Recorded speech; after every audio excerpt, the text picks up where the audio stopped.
Good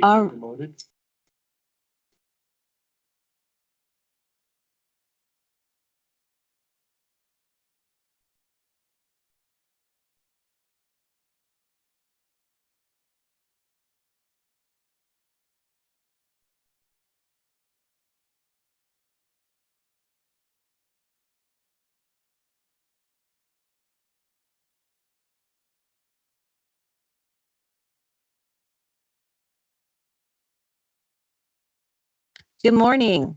I'm going to go ahead and call the order the May 8th, 2020 Board of Directors meetings for the Pikes Peak Area Council of Governments. We're starting a few minutes late just to give people time to get around the little traffic jam that is not too far from here. And Andy, let's go ahead and establish a quorum this morning. Sure, Madam Chair. We need reminder, we need 7 members for a quorum, and I count more than 7 in the room. Why don't we go around and do self-introductions, and then Jared can help us with introductions online. Perfect. We'll start with Mayor LaKine to your left. Mitch LaKine, Mayor of Monument. John Graham, Mayor, City Manitou Springs. Todd Dixon, Mayor, Green Mountain Falls. Kelly Case, Mayor of Woodland Park. Dave Donaldson, Colorado Springs City Council. Shane Ferguson, CDOT Region Director. Jeff Bond, Community Partnership Manager representing Space Base Delta One, Peterson. Cheryl Richards, Office PPACG. Eric Stone, Teller County Commissioner.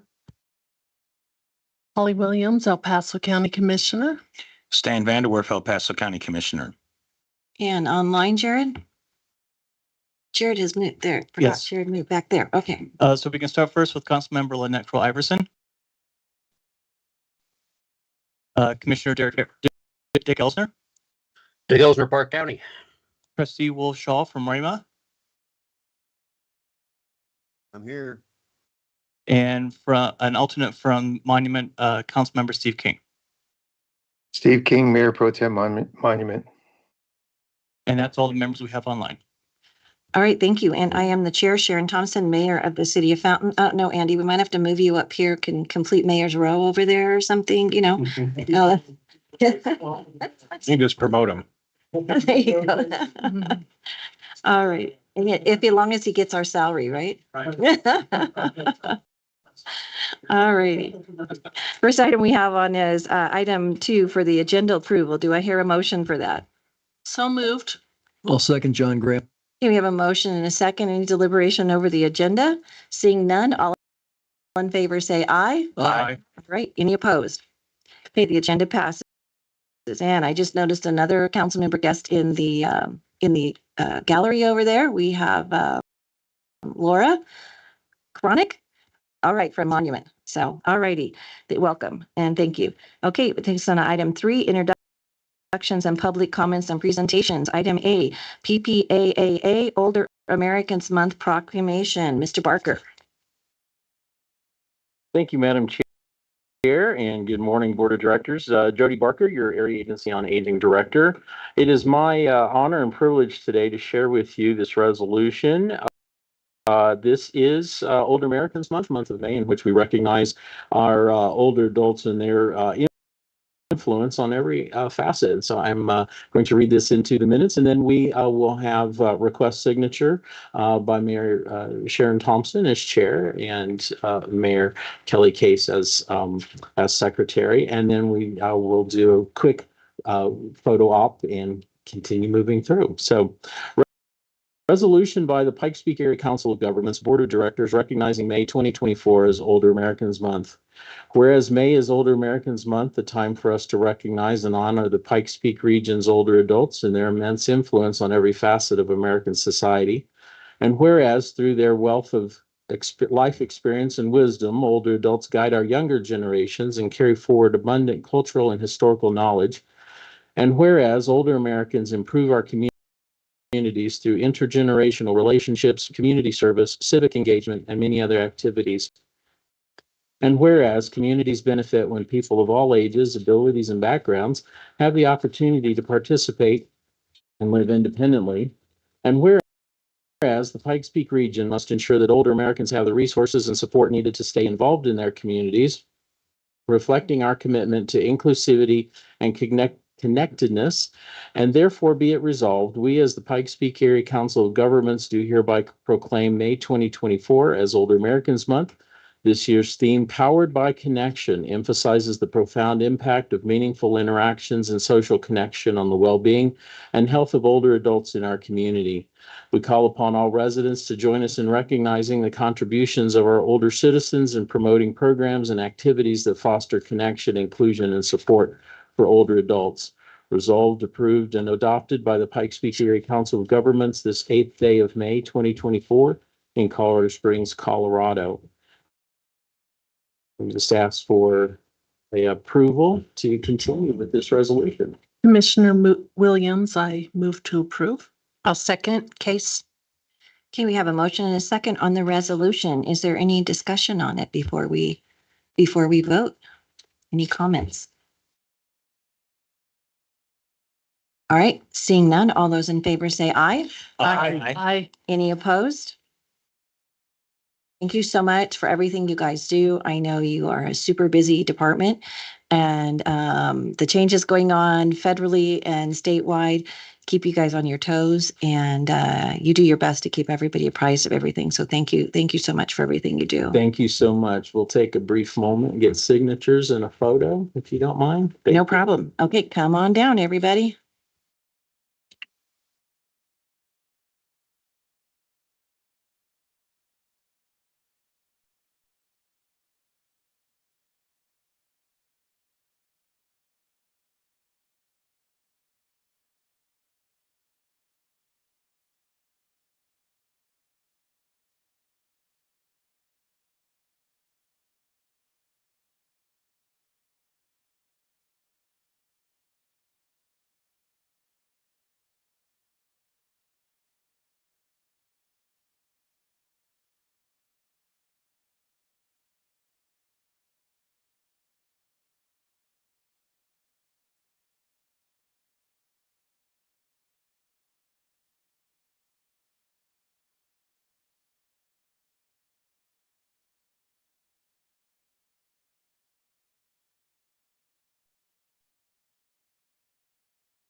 And thank you, Councilmember Chronic, for serving on the RAP committee and coming down today to be part of this. Thank you very much.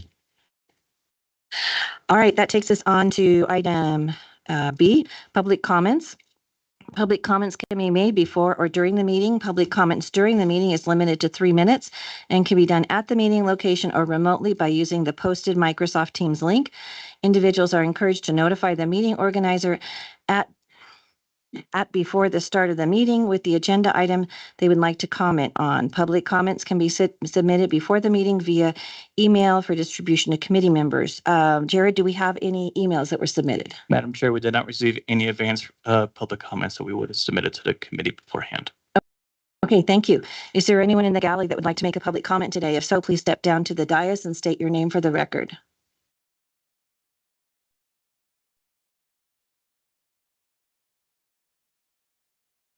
Yep, the middle, yep. Perfect. I'm David Osborne. This is my son Parker. I represent the third, and hopefully he will represent the fourth generation of our family business, started in 1959. I have a map, if anyone wants to see it, of the US 24 expansion. And I have some comments. Excuse me, just a moment, Mr. Osborne. I'm sorry. Jared, is there any way we can turn the microphone up a little bit?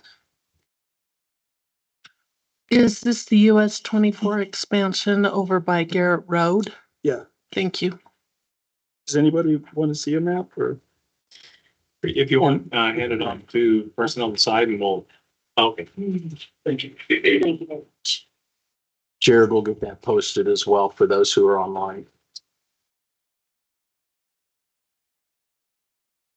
So I left turn out of our business almost every day. No one would tell you the expansion isn't needed. But the plan as it is singles my business out and treats us differently. Every business and home directly across from us gets a backage road and access to a full movement signal. We are being asked to give up significantly more property and receiving only right in, right out access for an RV park. That's not good. CDOT's solution to that has been to have people do U-turns at Garrett and Falcon Highway. I don't know how many of you have driven a 43-foot fifth wheel before. It's not realistic to ask someone to do that.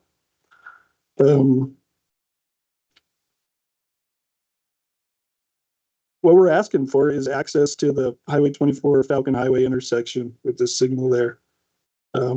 It's already 3/4 there. You know, we're just asking for access to the one side that's not built yet.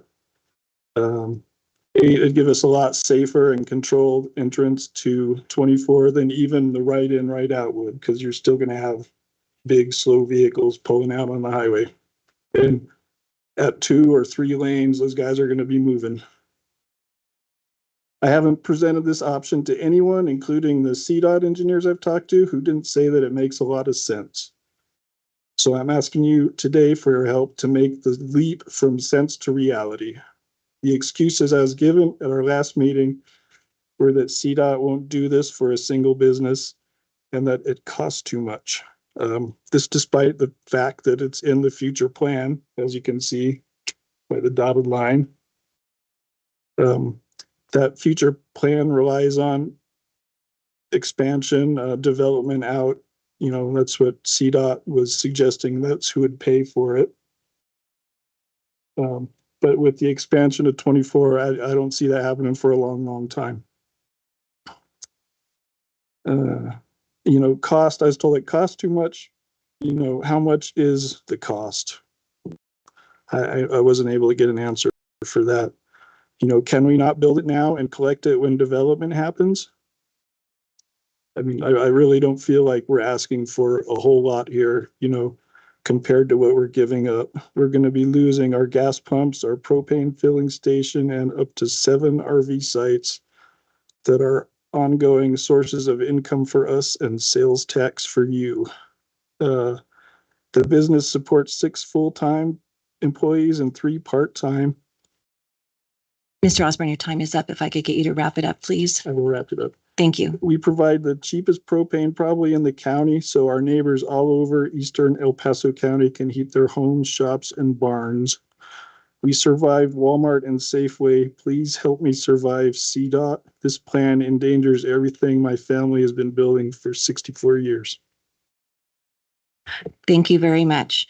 And, you know, no one is required to respond to this unless you wish to. This is public comment, but if CDOT or anyone did wish to, do we have Jared, do we have his contact information? Okay. All right. So you stopped by the back and we have his contact information. Okay. Yes, go ahead, Shane. Hi, Jared. My name is Shane Ferguson, Region Director for CDOT. What I can tell you about the project right now is we're in the very early stages. And so we will continue to work with you. We don't want to see any property that's jeopardized as much as we can. And so we'll continue to work with you. Like I said, we're in the very early stages. As far as costs, I can't tell you what that would be. I think we're pretty preliminary on the project, but more to come. And do you have his contact information?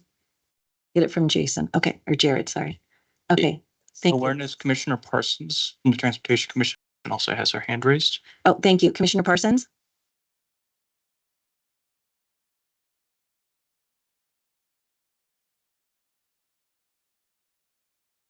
Commissioner Parsons, if you go ahead and unmute, we're ready for your comment.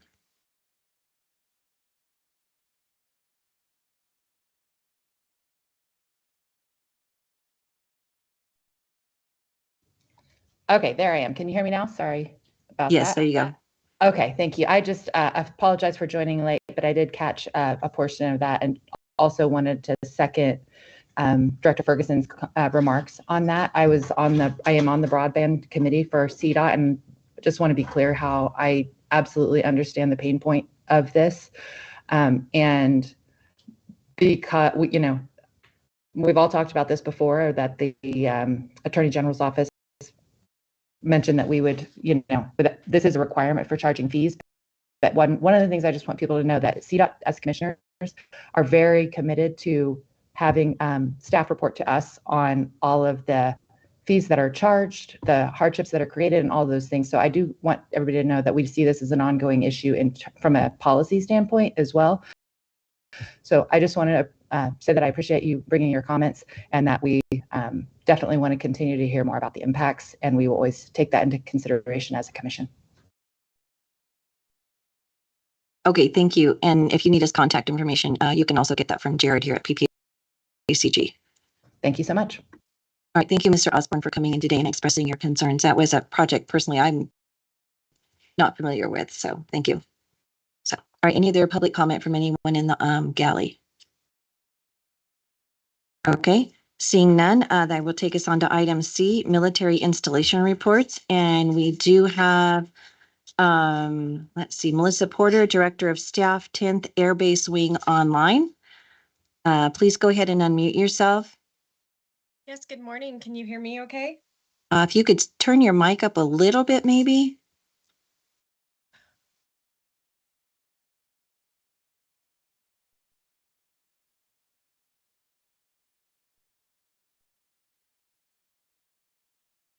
How was that? Much better. Okay, well, for the Academy this month, it's all things graduation. Graduation is on the 30th of May, and Vice President Harris has been confirmed as our commencement speaker this year. Graduation tickets will be available for the general public beginning on the 22nd of May, 22nd of May at the Tri-Lakes Chamber of Commerce and the Visit Colorado Springs office during business hours. There is a limit of 4 tickets per adult until tickets are gone. For graduation day and the day prior, please, for the general public, be aware that there will be traffic delays in and around the Academy on both the morning of the 29th and the morning of the 30th. And then following graduation will be the USAFA Superintendent Change of Command. That will be in the afternoon at 2 o'clock. The new superintendent has not been confirmed yet or announced. And then also, just to let everyone know, General Clark will be retiring on the following day, the 31st of May. And that's all I have from the Academy. Any questions? I assume we can look forward to the wonderful flyover during graduation? Yes, ma'am. Thunderbirds will be here. All right, great. Any questions from anybody? All right, in other words, stay away from the Air Force Academy on the 29th and 30th unless you're doing it on purpose to go there, right? All right, thank you so much for coming, and I look forward to hoping you can continue to come to these meetings. Yes, ma'am. Thank you. Thank you. All right, Mr. Vaughn. Good morning, Madam Chair. Thank you to Board of Directors for this opportunity to give you an update from Space Base Delta One.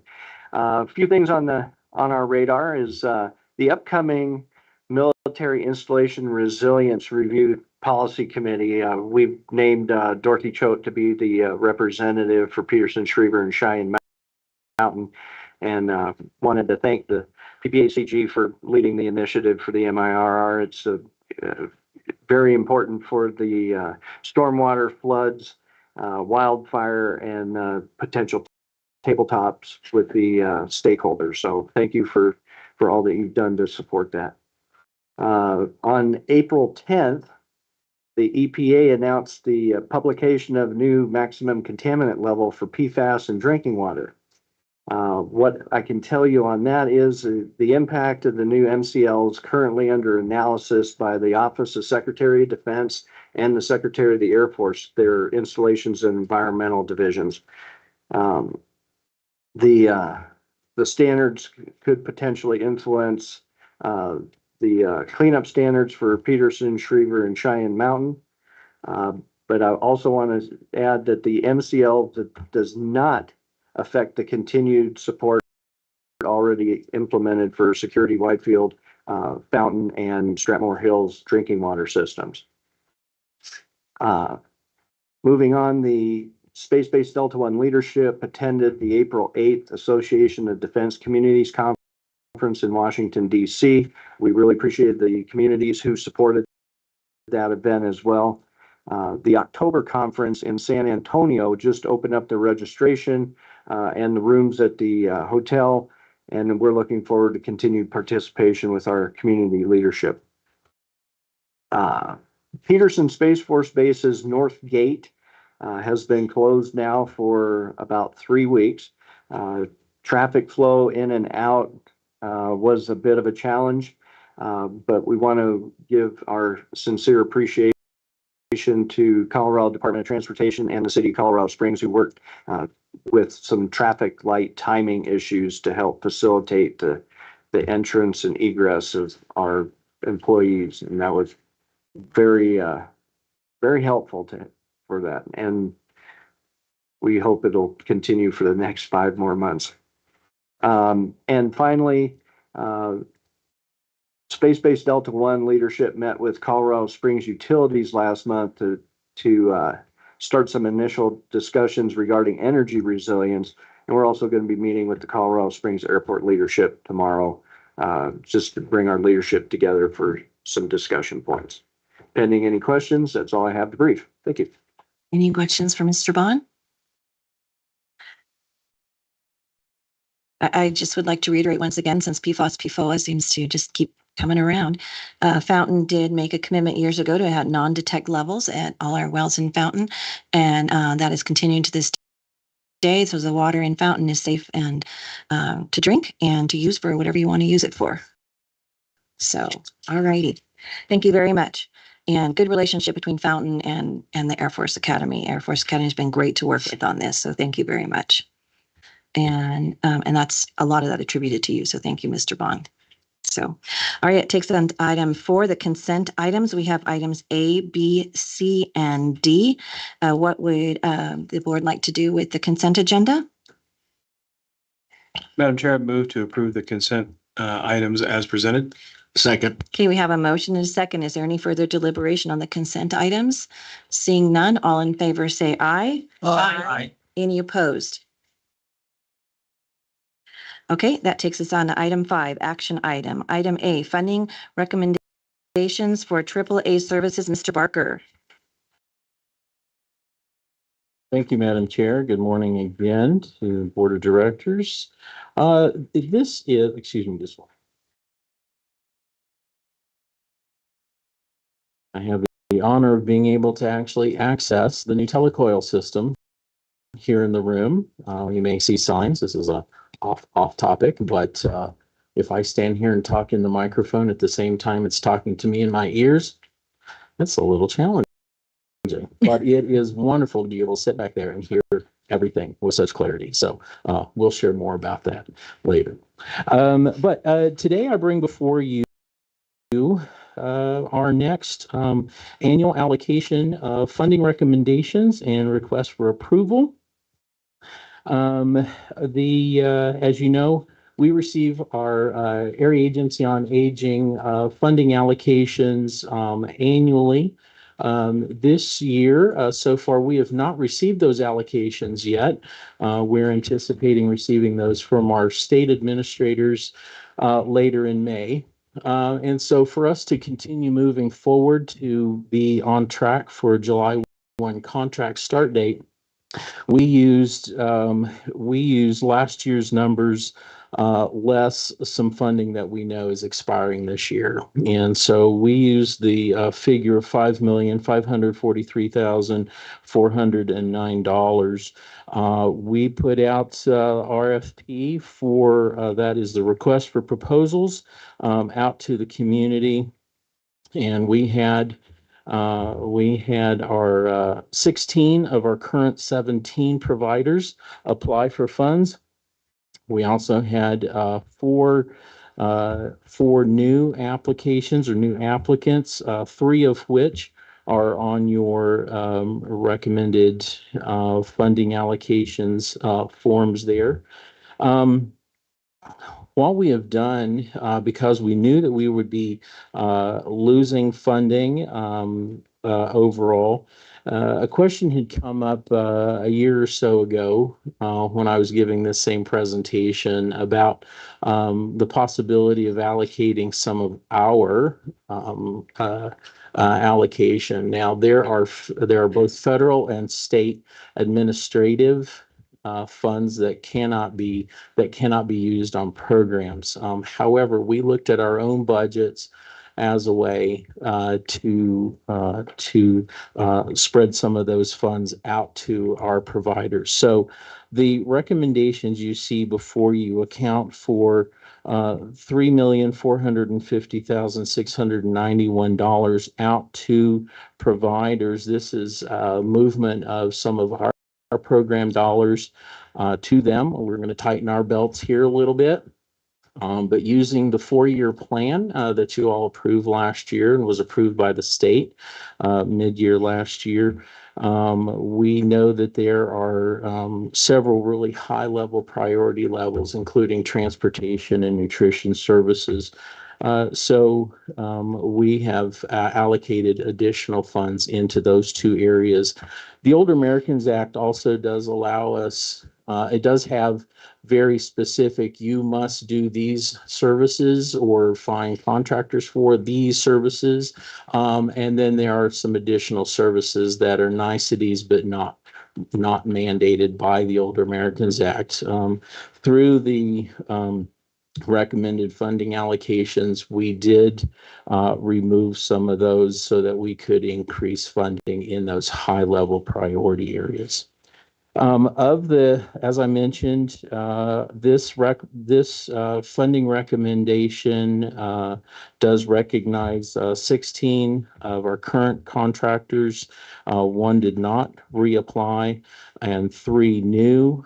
2 of those are not-for-profits, and 1 is for-profit. This question did come up at the our the workshop on Friday, and I wanted to address that so everyone could hear that again. Under the Older Americans Act and the Older Coloradans Act, we are instructed to work with not-for-profit organizations.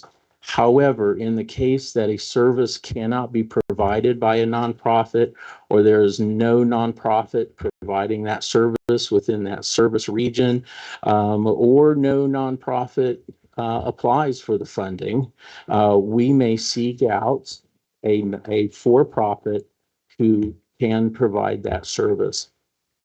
One of those in particular is Care Pools. It's a assisted transportation organization based out of Denver. They currently work with another AAA, and so are familiar with our requirements and our expectations. Although the original request was considerably high, we have recommended allocating $50,000 to that program to serve all 3 counties. This would allow folks to receive transportation from their county into and outside of our into other parts of our region, but also transportation completely outside of our region. So, for example, if someone needed to go to Chaffee County, Summit County, Denver metro area, or all the way here down to Colorado Springs area, they may do that. Those are distinct challenges that we heard a lot about during our public comment and public process creating and building out the 4-year plan. The question did arise, why this agency, why not one of our other providers? Right now, none of our current providers have the capacity to do that type of work.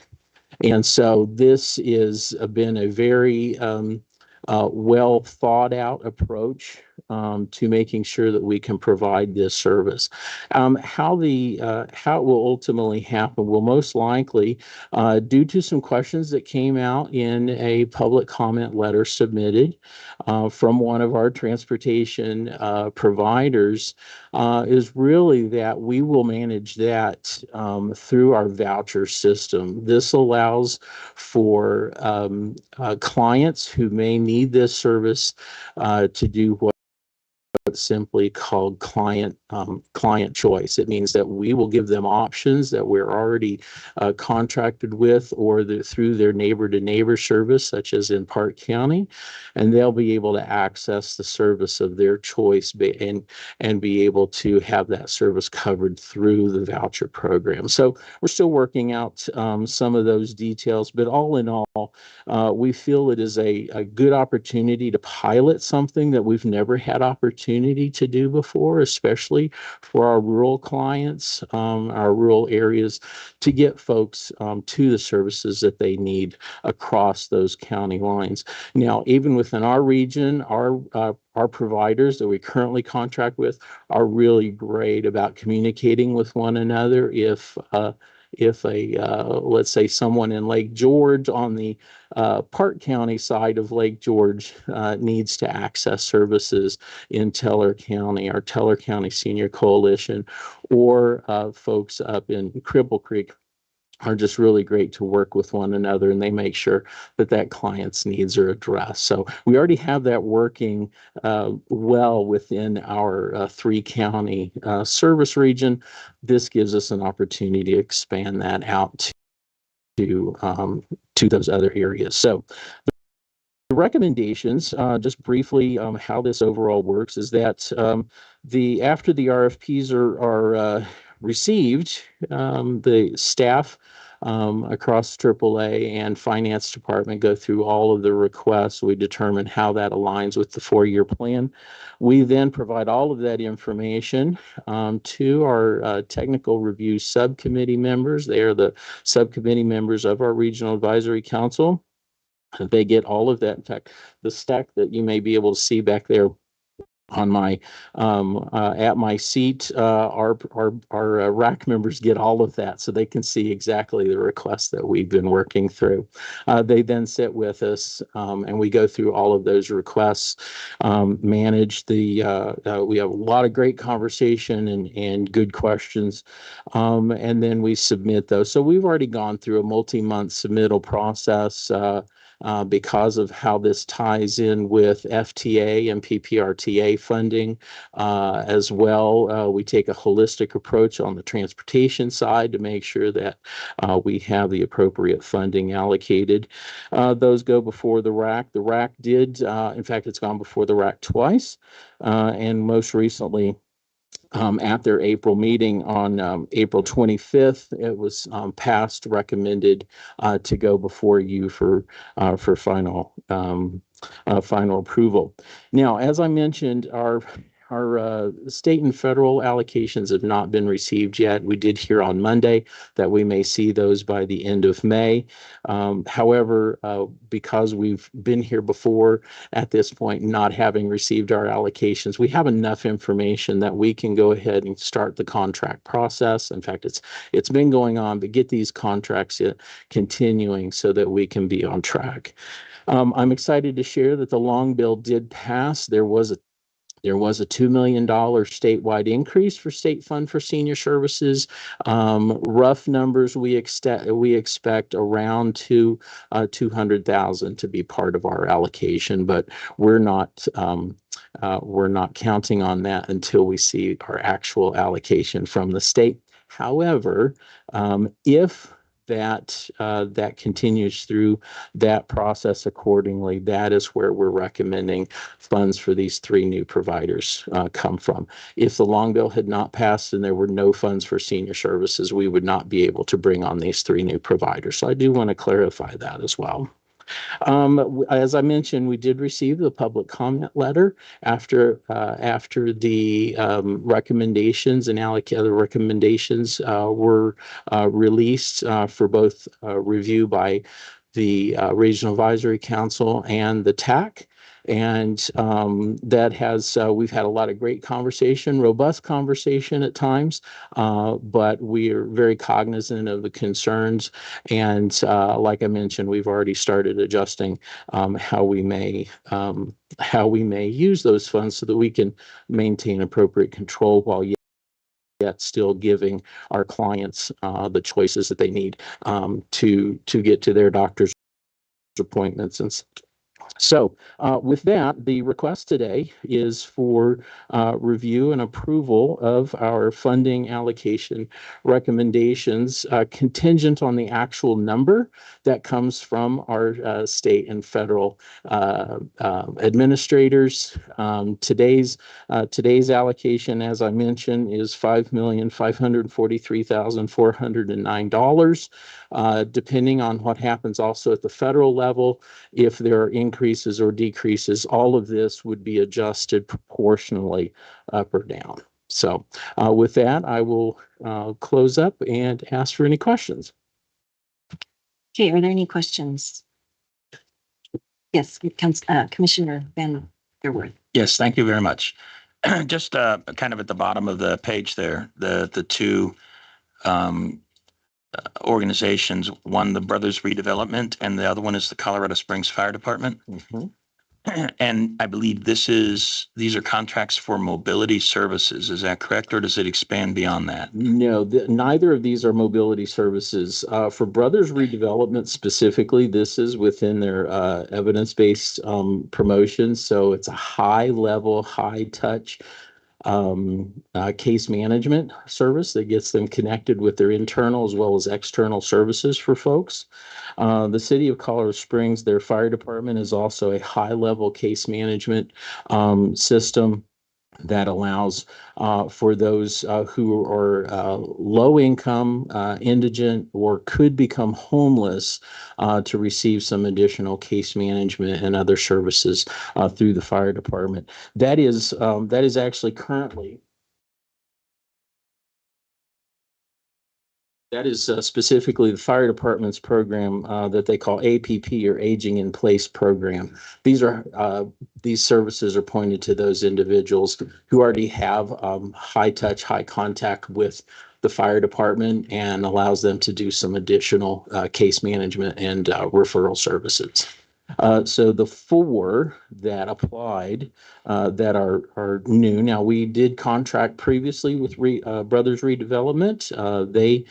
They stopped applying several years ago, or are now in a place where they would like to re-access some of these. But Brothers Redevelopment, the Colorado Springs Fire Department, Colorado Health Network, and Carepool. Carepool is the only one of those that has that transportation option. Okay, thank you. And then with the Brothers Redevelopment, I did go on their website because I didn't know much about them. The website is absolutely Denver centric. There was no reference there to anywhere outside of Denver. They do have a Denver office, but they also have a Colorado Springs, actually Southern Colorado. So they're serving both Colorado Springs and Pueblo. Huh. Yeah, I couldn't find anything about that on their website. So, okay.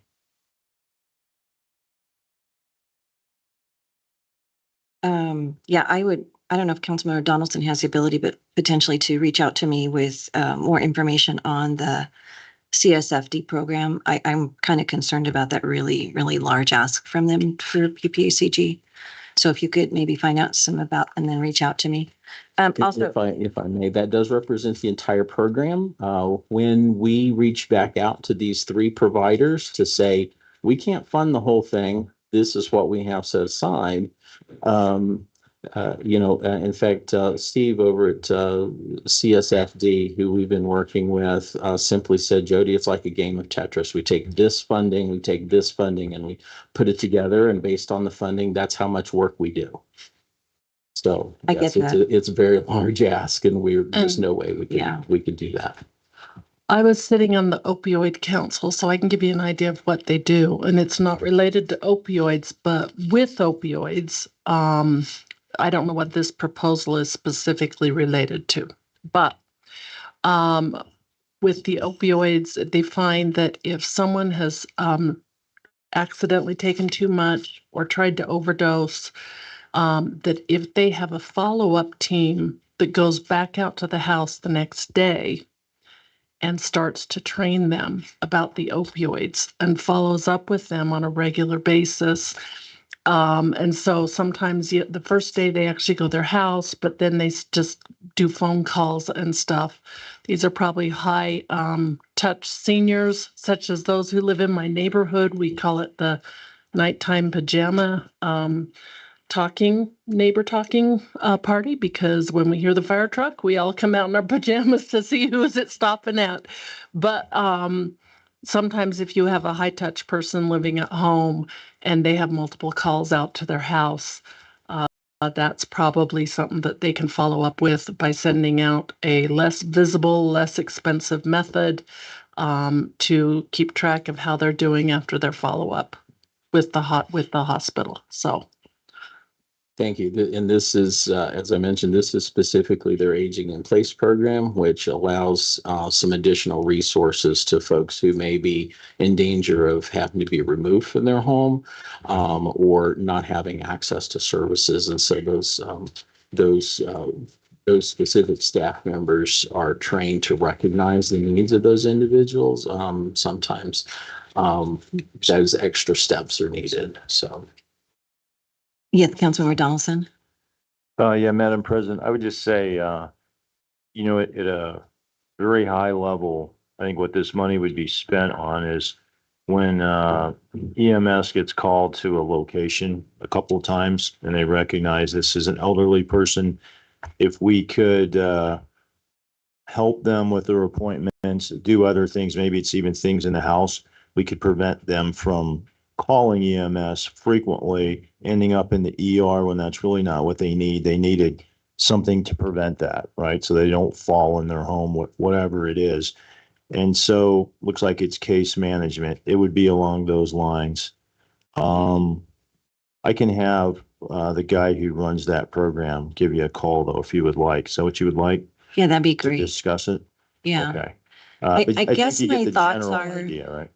and no way putting it down, because there's definitely a need in our community, right? So I do not want this to be taken wrong.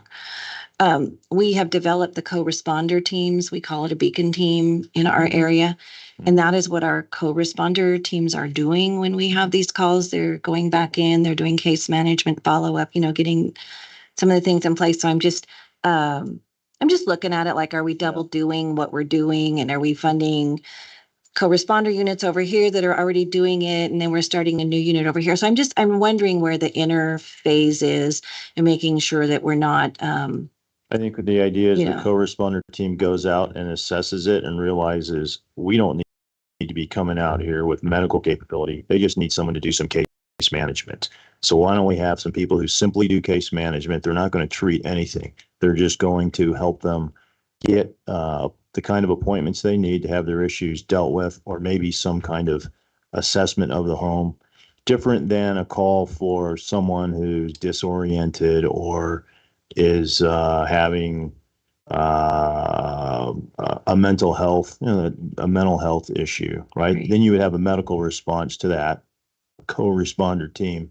But once you realize, okay, this person needs appointments with this kind of medical treatment, I believe this money would go simply for that, for case managers is what they call them in the hospital or medical environment.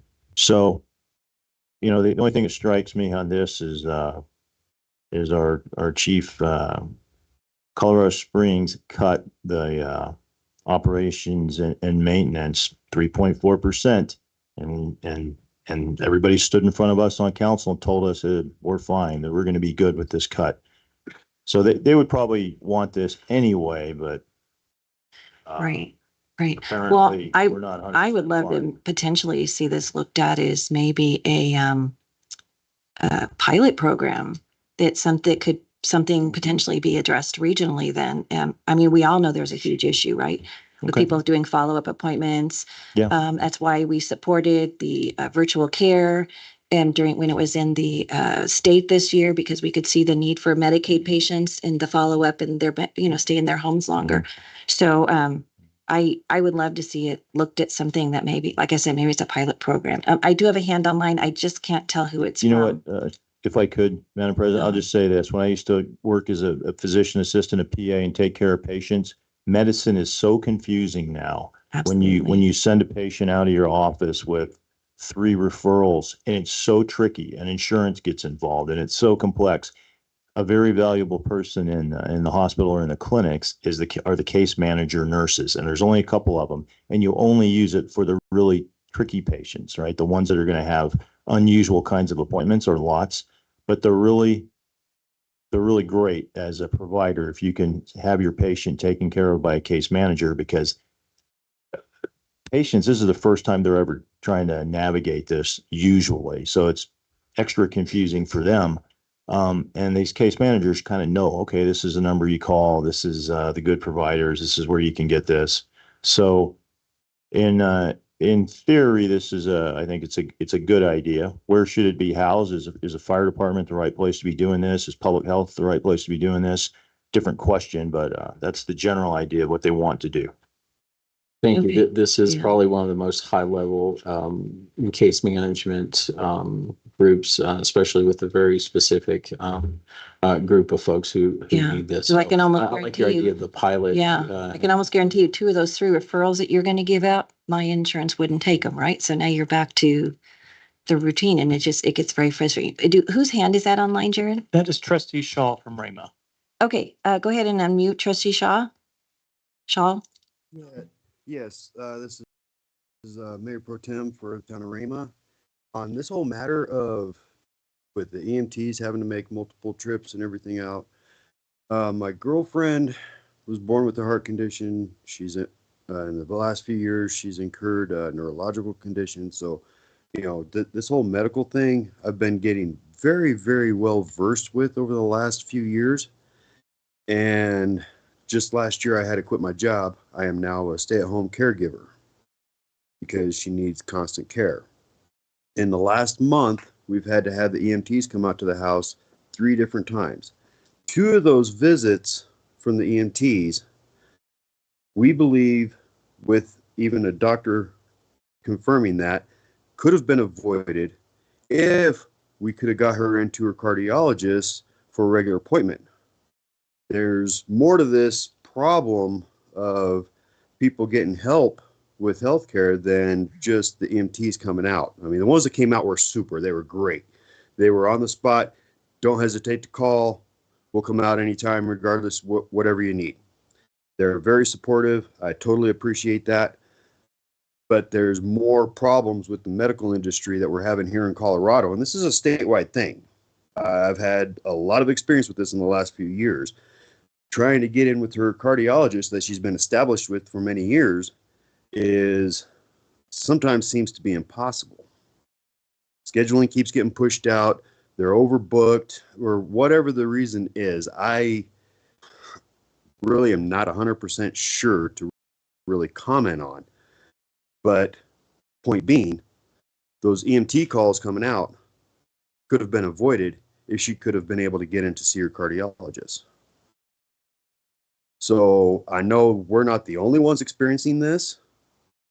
There's a backlog trying to get into your doctors. You're looking at 2 to 6 months out to schedule with cardiology, neurology, or any kind of specialist. Everything is booked way out. There was a specific neurologist that we needed to see, and the booking on that was 1 year out. Okay, now what kind of problems can occur in a year?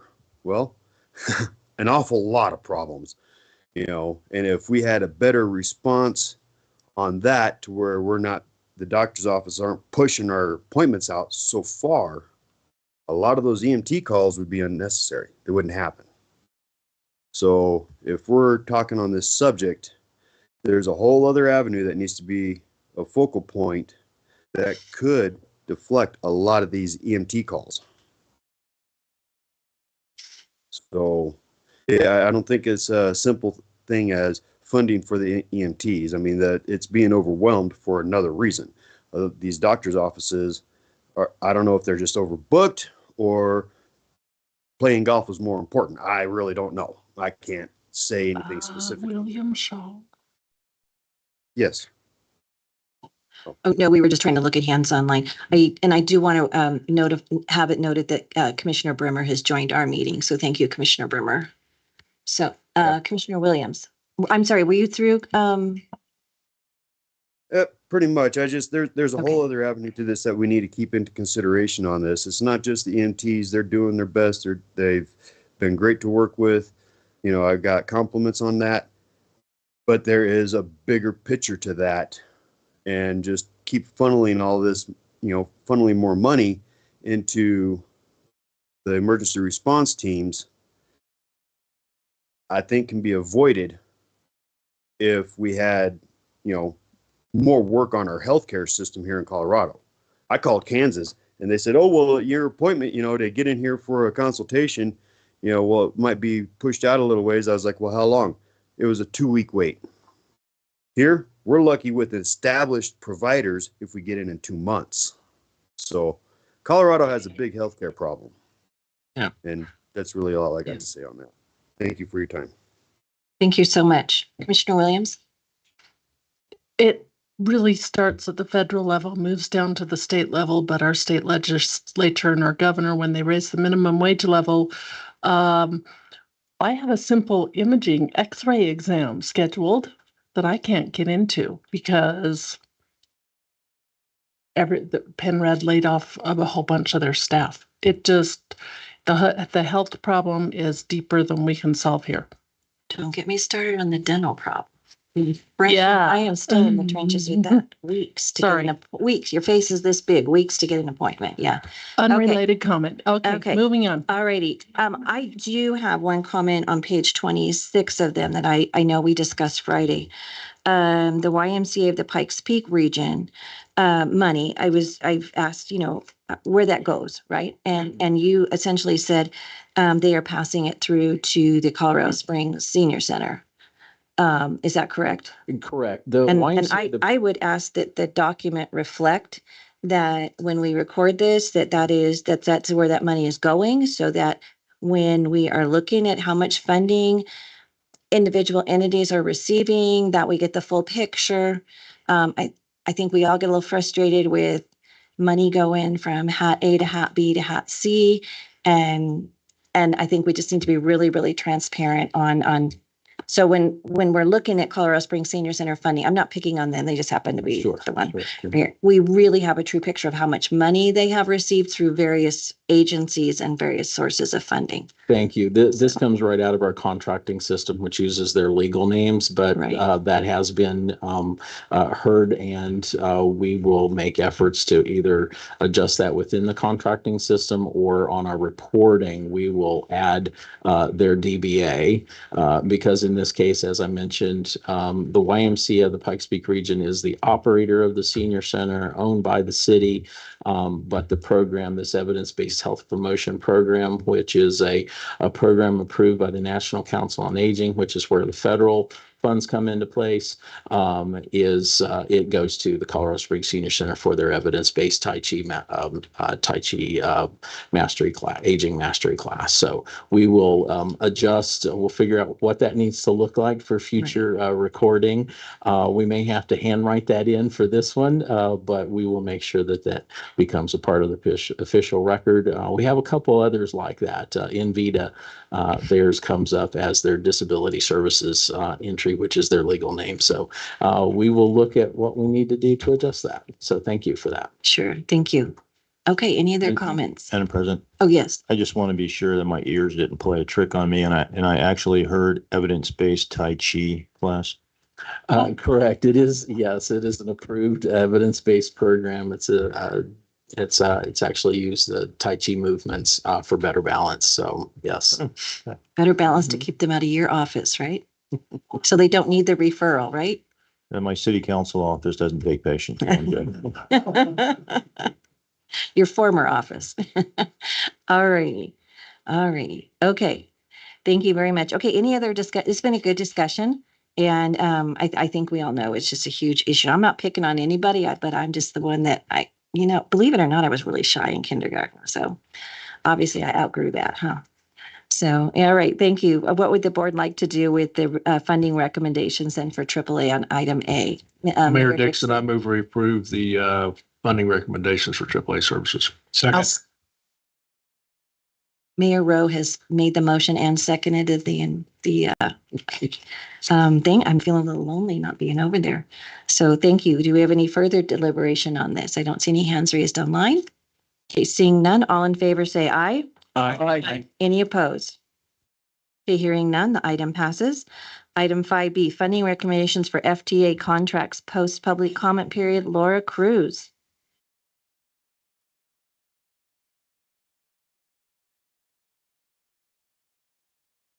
We have 15 minutes to stay on time for the next three items. Just chill. I'm going to be, unless you have a lot of questions, I'm going to roll through this really quickly.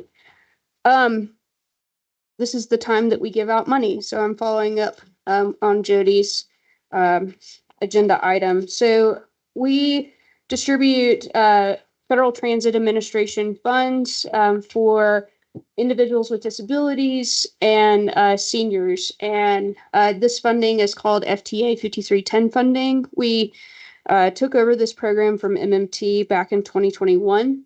And this funding is typically kind of a prickly funding to administer, as well as challenging for the providers to administer too. But we have two providers that we've been working with over the past 2 years, and they reapplied for the funding. This is Invita and Silver Key.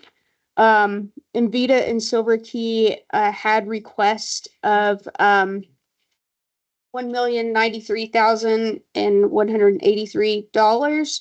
We actually don't have that much money. So we have budgeted $816,000 of the $5,310, as well as we receive PPRTA money by way of the city of Colorado Springs. The 10% that is set aside for transit with PPRTA is then a small portion of that comes through the city of Colorado Springs through an IGA, so that we can distribute that alongside the 5310 money. And we give the option to the providers we're giving the option to the providers this year to use PPRTA money to help with the match requirement. There's a 20% match requirement on 5310 projects. And one of the agencies, Invita, is accessing that money to help subsidize their match requirement, which is what PPRTA helps with in a lot of ways, is helping out with local match. And then Silver Key is going to utilize the funding for direct services because they have quite a bit of in-kind match to support that. So I'm looking for approval today of distributing these funds. This is a yearly amount for the next 2 years. So $816,000 of FTA $5,310 and $223,531 in PPRTA funds.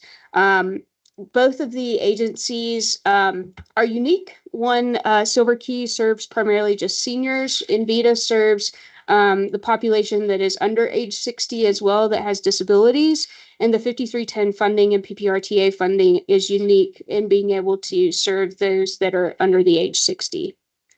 So if there's any questions about the chart, I also included, it's a duplicate, but included the recommended AAA funding to both of these providers too, so that you can see the kind of the full picture of that distribution to these two providers.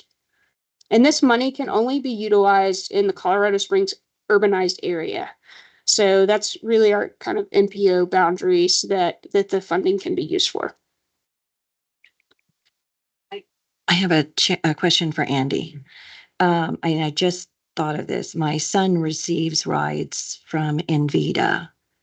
So are you comfortable with me voting on this, or I can recuse myself and turn this over to Holly?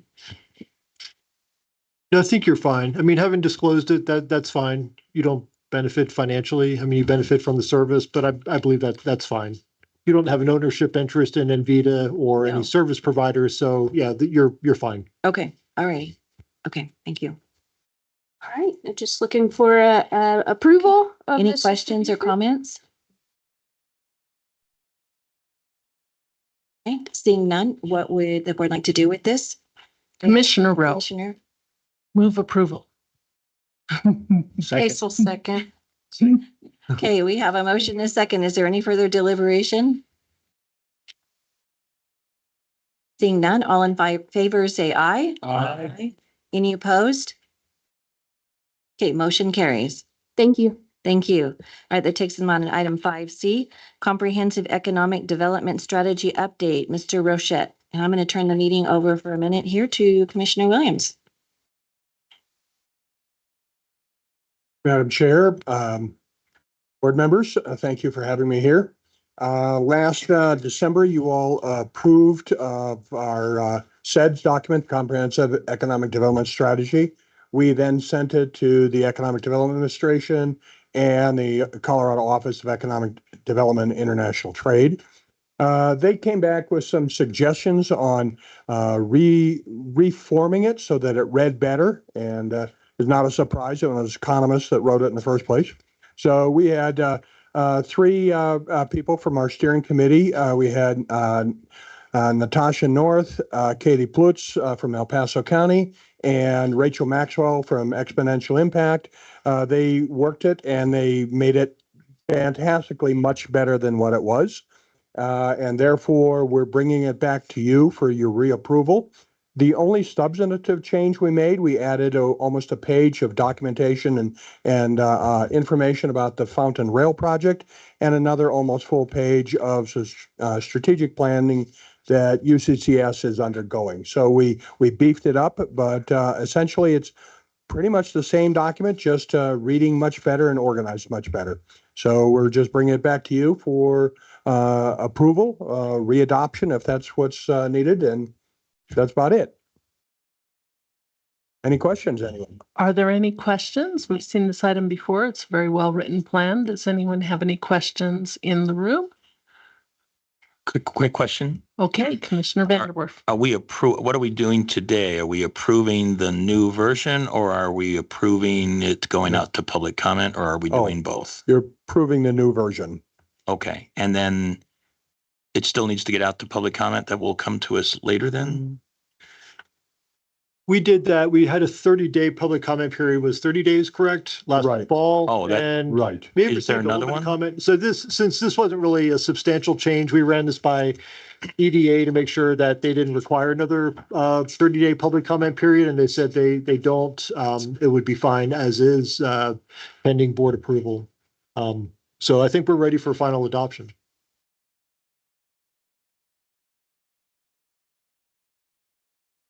Okay. Are there any further questions? Mayor Case? No, ma'am. Okay. And anyone online, Jared? No? Madam Okay. Chair, I would move to approve the Comprehensive Economic Development Strategy as revised. Thank you, Commissioner Stone. Do we have a second? I'll second John Graham. All right. Okay, there being no further questions, all in favor say aye. Aye. Any opposed? Okay, thank you. Thank you all. All right, our next item is the TIP amendment, Jessica Bechtel, Transportation Programming and Project Delivery Planner. Yep. Good morning, members of the board. So this item is for a TIP amendment for the CDOT project, Airport and Powers Interchange. So they are asking to move some funding around of 10-year program funds on their end. And so we're bringing it to you as a TIP amendment for transparency and clarity to make sure you understand what we're looking to do here. And I'll turn it over to Shane to give the details of the project. Sure. Thank you very much. So this project was advertised back in April. The bids came in about $12 million total over the budget we had. We went to Transportation Commission in April with a plan to fund the project. Funding the project involves $3 million of internal funding, which also includes some contingency funds that we had, And then the remaining 9 million is moving 4.5 million from the planned project of US 24 Garrett to Woodman Road and the US 24 of Ridge Road, another 4.5 million of the planned funding into this project to fund this project. We had 8 bidders, 8 contractors bid on this project, and the bids were all very, very close. And so we went forward with this plan, and Transportation Commission approved it last month, and we are asking for TIP approval now. That being all said, I will answer any questions you may have. Any questions from anyone on the board? Comments? I do have a comment, and I think it's important to state this. I know that Commissioner Geithner was really concerned about reducing the Garrett to Woodman project. And I think that it's important. I know that our county engineers keeping a close eye on that, as is Victoria Chavez. But as I stated in the Statewide Transportation Advisory Committee, I know Peterson Airport, we have congressionally directed funding for that. I mean, the Peterson Westgate, I should say, powers an airport. And this has been a community that in the 30 years I have lived here, we have always prioritized our military bases over other things. We're getting to the point where a lot of our military lives in Falcon, so we may have to re-strategize that a little bit, but that's always been the case in the 30 years I've been here involved in local government. And so that is why I'm in support of this. And we need to get this project done. It's one of our flyover bridges on powers of the about 20, I think, that need to happen. So all happening in the city of Colorado Springs, which is a big expense too. So I'm in support of this motion. Thank you. All right, thank you. Was that your motion? Well, I can move approval of the TIP amendment. Okay, is there a second? Second, Mayor Dixon. Okay, we have a motion and a second. Is there any further deliberation? Okay, seeing none, all in favor say aye. Aye. Any opposed? Okay, motion 5D carries. Thank you very much. All righty, that takes us on to item 6, information items, long-range transportation plan update. Danelle Miller. Good morning. I do have a few slides today. A few of them are a little bit of review, but we do have some new members of the board. And it also has been a while since we've been to talk about the LRTP. So just wanted to provide a status update where we are, where we're going, and the next steps. Next slide, please, Jared. So this is, as I said, a background slide just talking about what is the LRTP. As you know, the PPACG serves as the MPO, the Metropolitan Planning Organization for our region. And as such, we're required to develop a long-range transportation plan. That transportation plan brings together the existing planning efforts of all of our jurisdictions. 2 items to note for any new members. The first is that projects have to be consistent with the LRTP in order to be eligible for federal funding. And second, we are required as part of this plan to create a fiscally constrained project list. Basically, that means we can't promise more projects or plan more projects than can be reasonably expected to have the funding for in the region. Our plan that we're developing now goes out to 2050, and this is a plan that we update every 5 years. Next slide, please. So this is kind of our LRTP process and where we are. We started out with developing needs, looking at existing conditions, things like that. We've kind of moved into doing the scoring. We had a call for projects for all of the jurisdictions. This board actually did adopt our financial plan that we previously developed, as well as our scoring methodology. We've held some workshops with our TAC and our jurisdictions to develop a draft project list. And right now we are moving into that phase 3. So right now we're doing some evaluation of those projects. As part of this, we are doing our travel demand model. We have some greenhouse gas evaluation that needs to happen. This is our first time doing an LRTP with this new state greenhouse gas rulemaking. So there is a little bit of uncertainty regarding the timeline, what's going to happen. We are going to anticipate working with our jurisdictions to revise the project list if that's required. But just wanted to make everybody aware that there are some complications to where we have a timeline that we would like to hit, but we're not in full control of that timeline.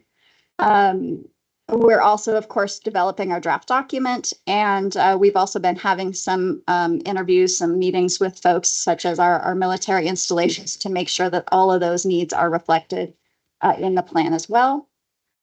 Phase 4 of the project, starting this summer onto the fall and into the winter, we'll be actually reviewing that draft plan. We'll be having public comment, of course, and open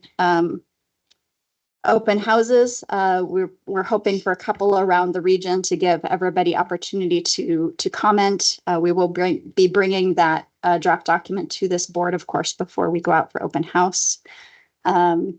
And the goal, of course, is to adopt no later than January of 2025. Jared, next slide, please. So this, again, just kind of a background slide, but as I mentioned, we're kind of trying to bring together all of the existing plans into this LRTP. That does include, for instance, our transit plan, our coordinated human services or specialized transportation plan, and our active transportation plan. Those are still going on right now, so you'll be hearing a lot about those as well. And this, we realize that there is some overlaps here with this particular process due to the pandemic, some of the timing of some of the projects where we're doing some things concurrently that is not ideal. And we just wanted to let you know that we are already planning for the next LRTP beyond this one. We are looking at putting together a building on our freight study that just got completed and starting a regional freight plan. We have talked with CDOT about potentially getting some of their SPR funding. That's funding that CDOT has made available to the MPOs and would not require local match. So we're looking at potentially doing that next year. And I believe Jason O'Brien might be online to answer any questions specific to that effort if anyone has questions. But next slide, please. Again, we've been working very closely with our jurisdictions, very closely with our TAC. Everybody has been wonderful. We just want to thank everybody for making folks available to and information available to put into our LRTP. And then finally, one last slide. This is just a quick review of our project selection process and where we are in that. So again, we don't develop the projects here at PPACG. We do a call for projects. All of those projects are submitted through our TAC and through our call for projects.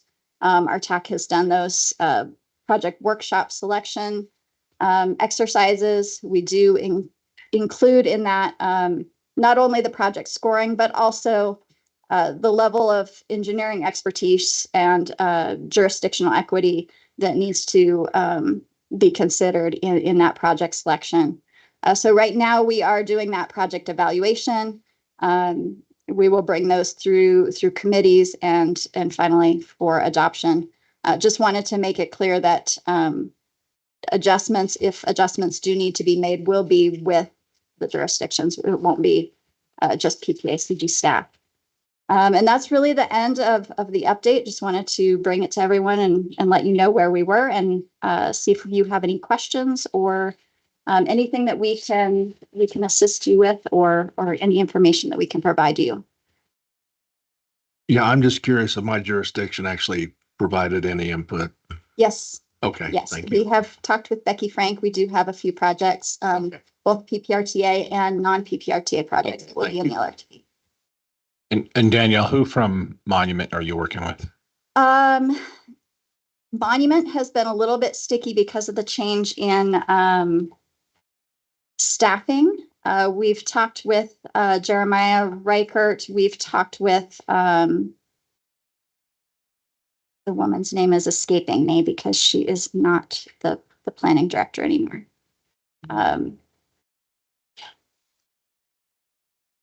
I will need to look that up and get back to you. Please do. But we have reached out to Monument. There's probably a little bit more work that we can be doing there. Okay, thank you. Any other questions or comments? Anybody online? I'm not seeing any hands. Madam Chair, if I could mention one thing real quick, I was going to bring this up at the end of the meeting under my report, but while we're on it, there's a pop-up open house on specialized transportation needs, and this rolls into the long-range plan as well. It ties in with what Laura was reporting on and you approved with the FTA funding for specialized transportation needs. So this is a way to identify what the needs are and where some of the gaps in service are and so forth. So the pop-up event is next Tuesday, May 14th from 12:30 to 3 at the Independence Center. So you all have flyers, I think. But if you have more questions, need more information, please let Laura or I know. Yes, if you know anybody that's in any of those providers or you know anybody that uses specialized transit, this is their time now to come to that pop-up or somehow get information to us that what their concerns are. And I really appreciate that additional pop-up being added. And at hours that they actually can get transportation to the event. Absolutely. We will also, and MMT has more information on this, but there's also a virtual open house planned with some office hours, I believe, next Friday. So we can get information to folks if they're interested. Okay. All right. And if you're new to PPACG, don't think I'm confused. There are a lot of studies that go on up here and a lot of legs and branches to them. So to ask a lot of questions because sometimes it's hard to keep them all straight because they're overlapping. So yeah. So thank you. Okay. I guess we do not vote on that. That is just information today. All right. Thank you very much.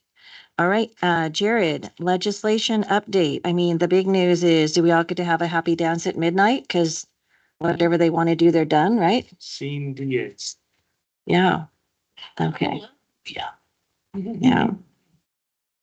Yeah. If Wishy made it so. So yeah, we've got, what is the time now? We've got about 13 hours and what is it, half hour or so? 13 and a half hours to go, and we've got a lot of stuff going through the hopper. I will note we made updates to the packet yesterday, about 9 a.m. And in the time since then, several things have changed. So no action today just because it's the last day of the session and there's not really a whole lot to take action on at this point.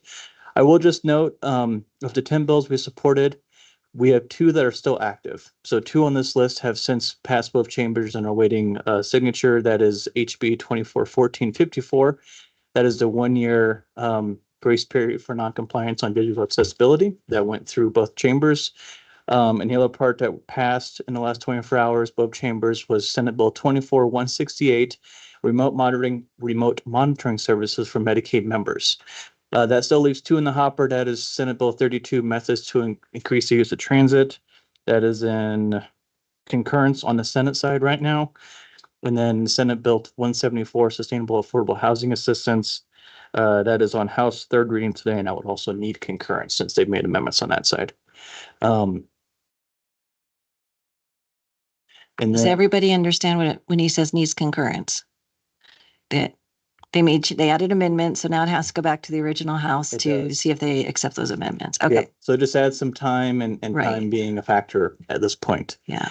And then among some other bills in the last 24 hours, we did adopt an amendment position on House Bill 241312, that is state income tax credit for caregivers. That has since passed both chambers, not with our amendments attached. So we initially took a support position on this one because this would have provided a state income tax credit for all caregivers.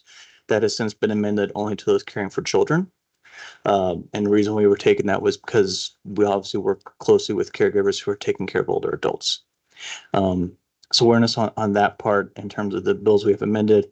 On the bills we have opposed, so there are still 4 that are active as of about an hour ago. The 2 that are the biggest ones for us is 1447, that is transit reform.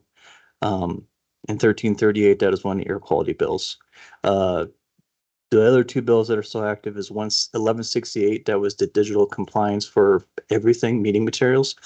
That has not been touched in about 2 months, so I think we can expect that one to go away in about 13 hours. Along with 1339, that was another air quality bill that we're looking at. Two bills that have since made it across the finish line that we were opposed was 1152, that was the accessory dwelling units bill, as well as 1313, that was the transit oriented communities bill. So both those have since made it through both chambers and are awaiting governor's signature. And then among the 29 bills we have monitored, 9 are still active instead of 12, and 11 are now waiting the governor's signature. Happy to answer any questions. I would just like to thank the co-chairs of the legislative committee for all the work you've done this time. It's a hard session when a lot of stuff's coming at you and very, very complicated bills and the testimony people have done and going up to Denver. So thank you very much. And I think it's great that PPACG has worked 5 years now, 6 years since we first formed the legislative committee. And, you know, the goal was to make our voice be heard, to get up there and compete with DRCOG and get some of our message through and not just their message. And I think we've accomplished that. So hats off to everybody who's worked on that really, really hard, and our lobbyists we've had along the way. And Jared, thank you for stepping into that this year and bringing us even further and keeping us, Commissioner Williams. Yeah, I think that, well, first, thank you to our committee chairs. It's a heavy load to carry, but I think that the one person who truly deserves a round of applause is Jared, because he's really jumped in, learned the process, and he's done a fantastic job when the lobbyist was out of town for a week or two because of a death in the family. He was just right there ready to go, and he's going to be a future state representative when he's ready to take the pay cut. So I was going to second that. I'm happy to be there, but He's going to be running soon, right? Thank you. I turned around and I literally in Denver, hello, Jared. And he's like, oh, I'm just up here for the day. And I'm like, oh, God bless you, better you than me. So thank you for all your Madam hard Chair. work. Yes. First off, I do want to personally thank Jared for all the tremendous work that he put in, and also for Mayor Dixon for being there, just consistently following up on everything, even going up and testifying on things. So thank you for that, Todd. But just this can't be a reflection because we haven't hit midnight yet, but I have never seen a legislative session where there have been so many attacks on the local authority that we all have as local government elected officials. I'm around every single corner on nearly every topic that they take up, whether it's transportation, whether it's communications, whether it's zoning, parking, you name it. They were going after our authority, and frankly, they got it on too many bills this session. And I think we all need to redouble our efforts to try to dial some of these back, because some of them are things that local officials have worked for decades. And by decades, I mean 50 or 60 years to unwind the problems of the past. And they brought all the problems of the past back, saying this will fix it if we just do what we did in 1950. Which is to not have zoning, to not have parking regulations, that if we allow people to do what they want, then just like cats, they will organize themselves and everything will magically be better. And of course, we know that, and I think the most constitutional argument that you can make is that government is derived from the consent of the governed, and zoning is probably the perfect example of what consent of the governed means. Is that the people in communities went to their community leaders and asked for not to have certain things next to their homes, not to have certain parts of their lives be interrupted and deprive them of the enjoyment of their properties. And we have seen that consistently attacked during this session. So we have a lot of work to do, but I want to thank everybody on the committee who did work so hard. Again, Jared, we thought we were going to get a couple of amendments that were going to help out Manitou and Woodland Park. that we didn't get in regards to the parking, the parking bill that did get passed. They said they thought that could be handled under rules, but I see nothing in the bill that talks about rules or who would establish rules. So maybe that's where we press it is to establish rules around snow routes and things like that can allow us for the safety and convenience of our residents to not have the situation that we've tried to fix for 50 years. So that's all I have, Madam Chair, but it has been a session, and I can tell you that personally I'm exhausted by it. I can't say I'll sleep well, but I'll sleep a lot once we get through it all. I would just encourage people, if they're concerned about what went on, your record for your local officials is online. How they voted in committee and amendments and different things. So I do have one hand online I want to take care of first, so I don't accidentally forget that. Commissioner Parsons.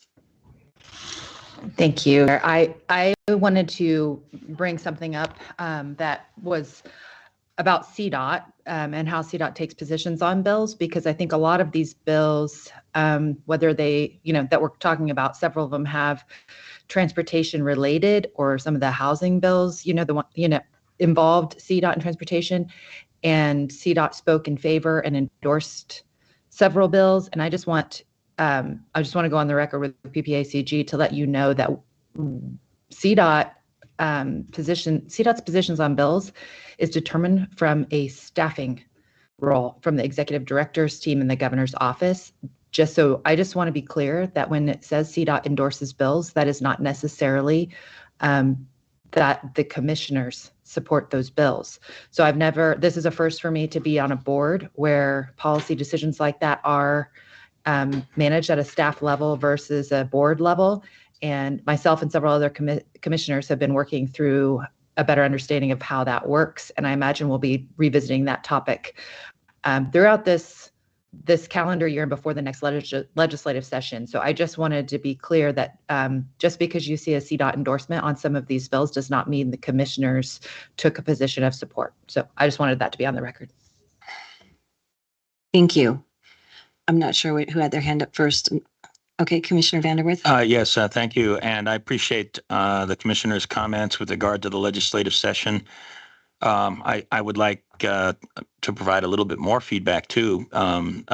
Notwithstanding the frustrations that we have had with the Board of County Commissioners, but last week was Small Business Week, and I participated on a panel with about 30 small businesses in the area. And one of the questions asked was, their perception about the legislative session. Now, there was some interesting feedback, but it was universal. Every single representative of every company said this. They are frustrated by just the sheer size of the number of bills. As a small business, they have no hope of keeping up or understanding what those laws are. They frequently use the term that there's no longer legislative stability, that it's so unstable today that it changes the laws that they think they just finally figured out get changed again. And they were mad. So there's going to be, if we can figure out how to get it organized, a massive pushback from business, particularly small business, or maybe we need to help make that happen. But these small businesses have no hope of keeping up. They have no idea what's even in these laws. They have no idea how it's going to impact them. And they're going to be violating these laws and not even know they're violating the laws. And one big area, of course, is HR, which is very, very frustrating to everybody, but it was way past that. And they were mad. So nope, they don't think they can keep up. That's another problem. 750 bills this cycle alone, or more than that. Mayor Dixon. I'd like to add my thanks to Jared. You're a rock, man. It's just all I had to do is say, "Hey, Jared, it's your turn. You're on." Really appreciate it. I'm probably going to get the nickname of Dixon Downer if we keep doing these legislative things where they're just putting through bills that are just, to me, just mind-boggling. very little thought or very little thought outside of a very narrow scope. Almost no consideration for a ripple effect. And even, I mean, especially like last year when we had a bill author that didn't even know what was in his bill. We had that this session too. And it's incredibly frustrating. But I think we just need to keep fighting. I think we need to try to educate our voters as much as possible. I know I bring it up at our every board meeting. You know, I'll try to identify certain bills that I think are going to affect folks. And my wife is quick to tell me that, you know, people are sit there and go, oh my gosh, he's going to talk about bills again. But I think it's important to get the word out that people's wallets are going to get hit. People's lives are going to get interrupted. And, you know, until we get different people in there that will actually look at a bill's effect and potential ripple effect, you know, it's just one of those things we need to get different people into the State House.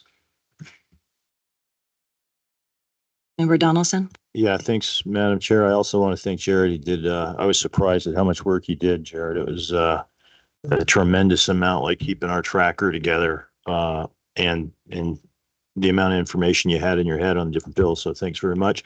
Agree with everything it said. You know, Coloradans and Americans just aren't used to having their government attack them like this. So they don't keep a close eye on every single thing. They don't have time to keep a close eye on every legislator and every crazy idea they have. And we just have so many bills that are cutting at our way of life. It's very difficult just to keep up with it. So I agree. The end solution is different people in the legislature. That's part of it. Two questions, Jared. We'll test your knowledge in your head on the ADU bill. There's no exception for HOAs, right? This supersedes HOA covenants.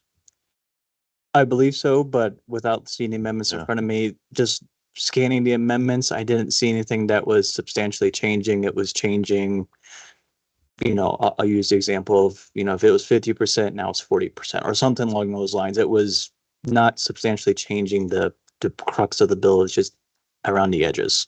And there's no minimum lot size for an ADU. Is that correct? I don't believe so. I think, and I can't remember if it was the parking bill or the ADU bill, they were trying to address some concerns on setbacks, but I think for some reason it was more primarily on like alleyways instead of streets.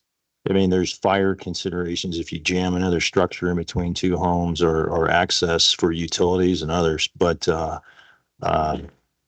that's a big deal for Colorado Springs, which just went through our UDC process and retool, and we kind of struck a balance that made citizens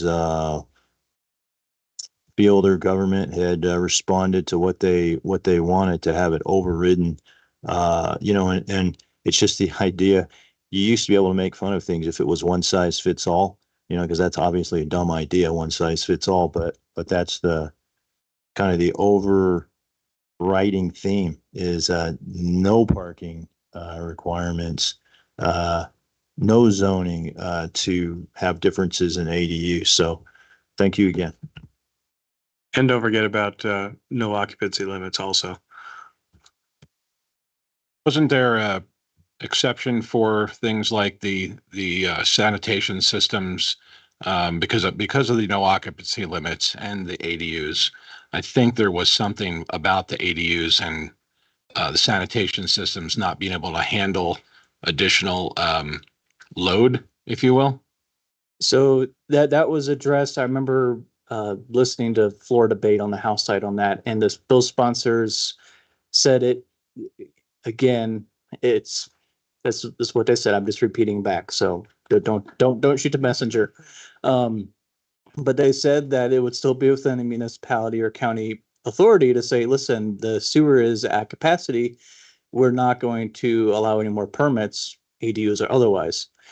So that essentially benefited those who were first on the gun. And if you were late, then now they're going to be petitioning for infrastructure improvements, whether that's wastewater or drinking water. electric loads, I mean, just any kind of infrastructure on top of increased traffic and where they're going to park. But that was their response to those concerns was it's still, if you're at capacity, then you can deny it at that point, but then you're going to be getting complaints to increase capacity.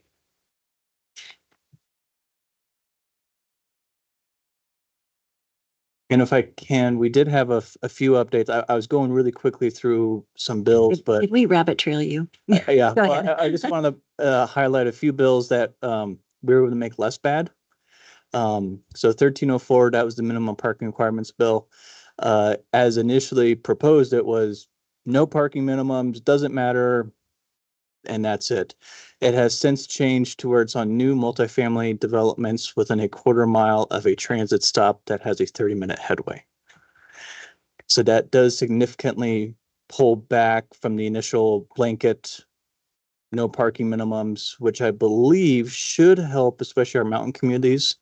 I'm looking at our two mayors over here, because you don't have 30-minute transit stops. That should, in theory, help with that. And then similarly, 184, that was the rail bill. That still went through, but at least it's at least not as bad. It still keeps MPOs at the table. There's still a huge concern about representation on the CTIO, but at least there is some improvement that was made.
I-25.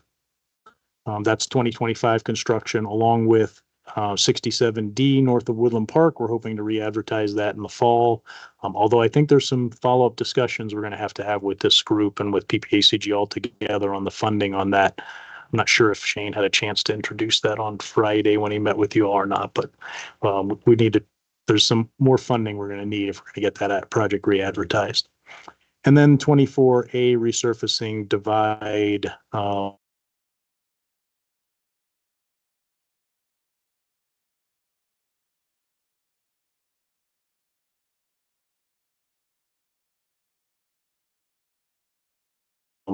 That a little more at the quarterly meeting in July, where we'll talk about some funding on that, getting it all lined up.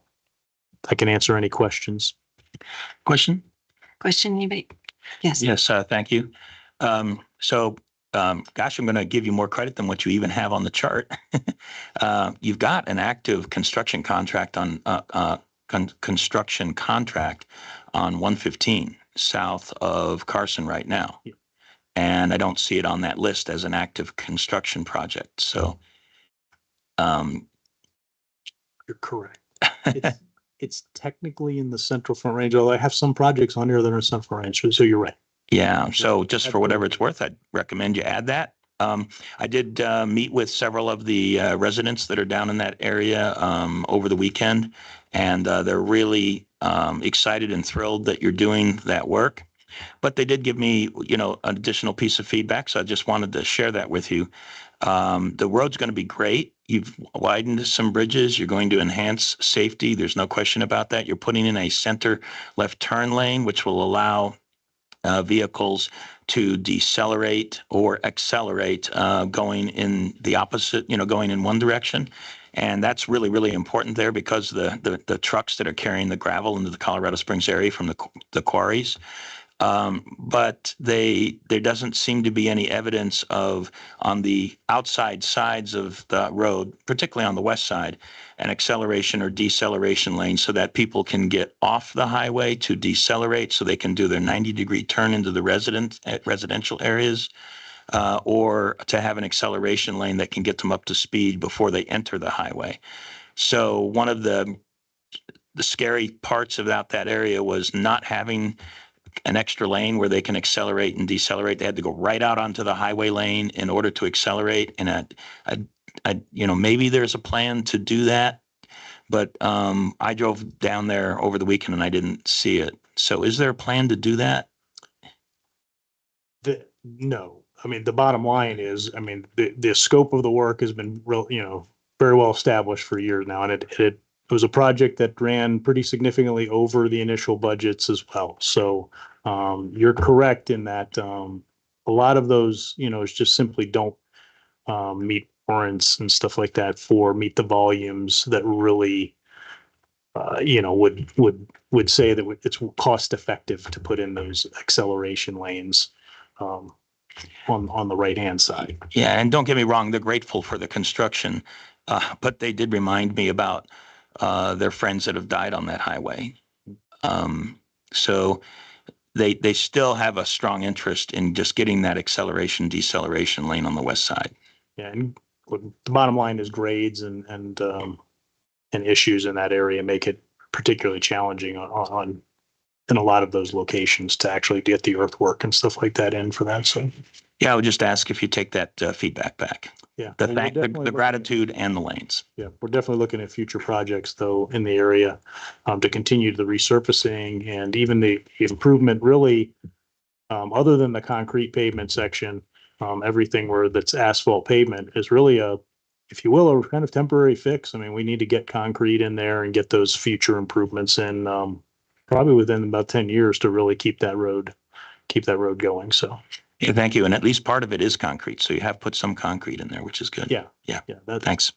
And there's where you will see some auxiliary lanes and stuff like that. There's where you'll see the most. In fact, the infamous auxiliary lane that kind of raised some attention where the contractor put in some pavement and then people saw them busting it out, and Scott Harrison, pointed that out in particular, like, why are you busting out new pavement? But it just wasn't done to the proper grades. And so it's no cost to the CDOT or taxpayer, if you will. The contractor had to correct that, but so those are the areas where the emphasis was on getting the auxiliary lanes and stuff like that, as opposed to the area where we're really just kind of resurfacing asphalt right now and trying to keep it held together for the next project. Thank you. Yeah, now could you tell me what the acronym CTIO stands for again, so everybody knows? Colorado Technology. I'm sorry, I don't know off the top of my Okay, head. so, well, I can explain it. So anytime you drive in it, it's a separate committee from the one that Commissioner Parsons is on here. And so Travis Easton is our representative from our region. I'm going to call him personally. The CTIO is the one that collects the express lane fees.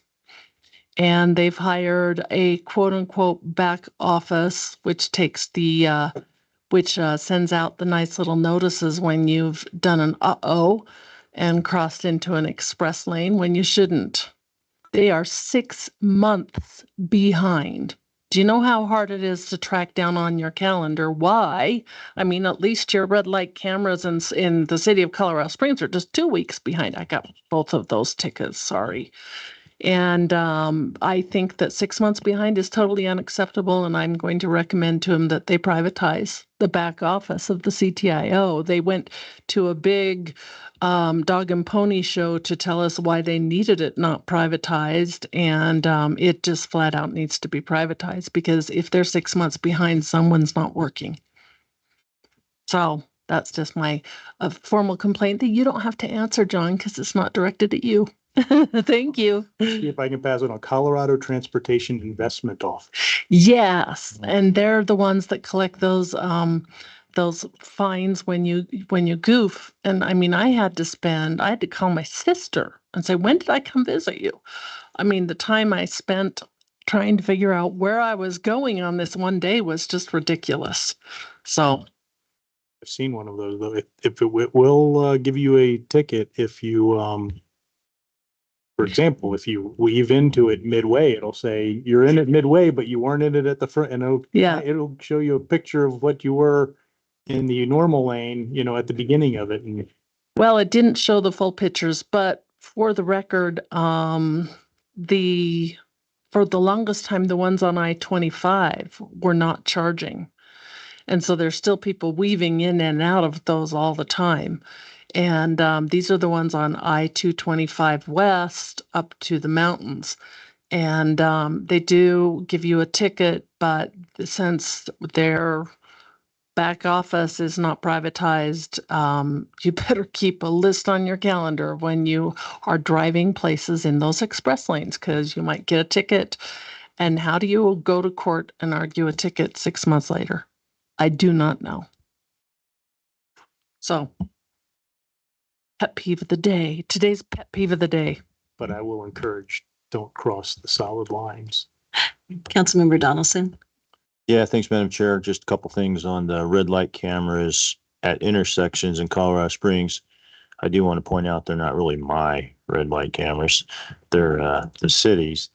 And two, one of the reasons you're not going to get it like the day after you go through the light is every one of those is reviewed by a human being, a Colorado Springs police officer who looks at it, and they err on the side of forgiving a vehicle when it's kind of not clear.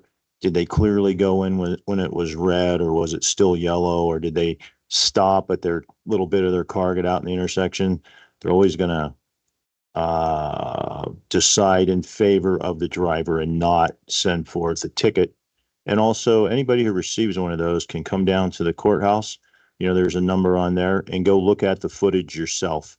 And that almost always kind of ends the debate, because you'll see your car.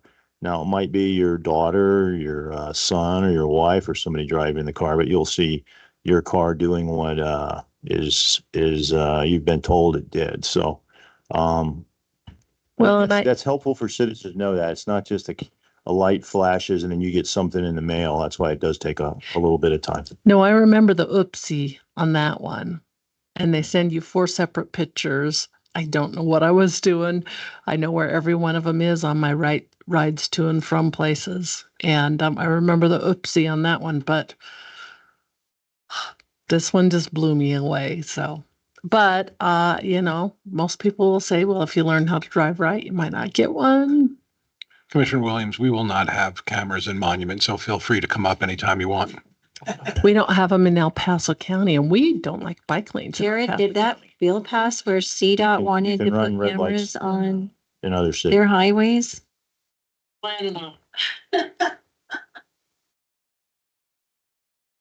I believe so. Well, no, let me check. 'Cause that was on the Avis system Yeah, we were talking about. yeah.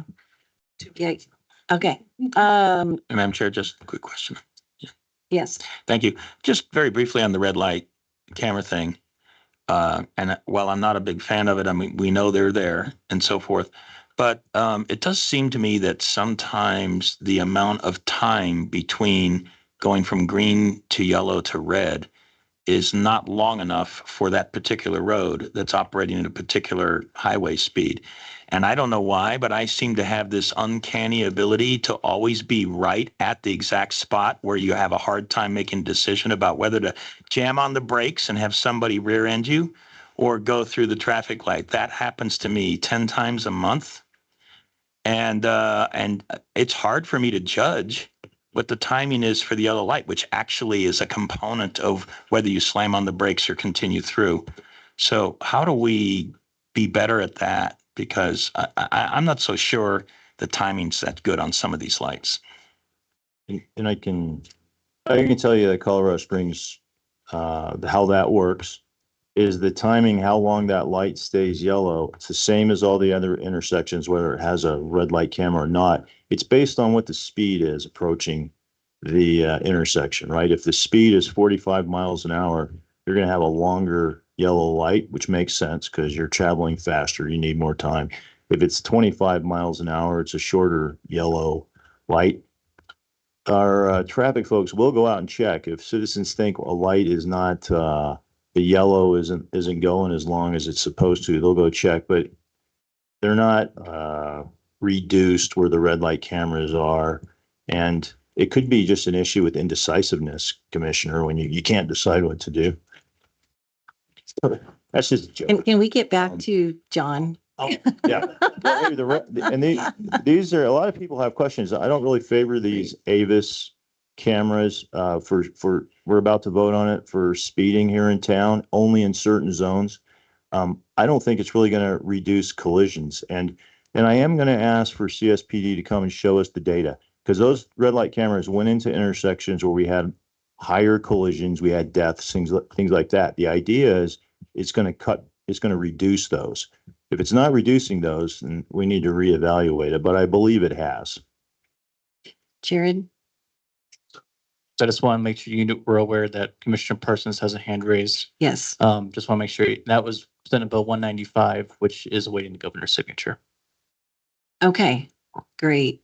So my citizens can get tickets on 85, I-25 and Mesa Ridge Parkway. Woohoo. Hey, all We right. also have Trustee Shaw. So in order. Yeah, Trustee Yep. Shaw, I see you still have your hand up. Are you able to unmute yet? Yeah, as far as the traffic cams that they got on the intersection, thing that I've observed driving around. We're having trouble hearing you. If you're on speaker phone, could you take it off? Now? No, we're still having trouble hearing you. Oh, A little better? Yeah, that's better, yeah.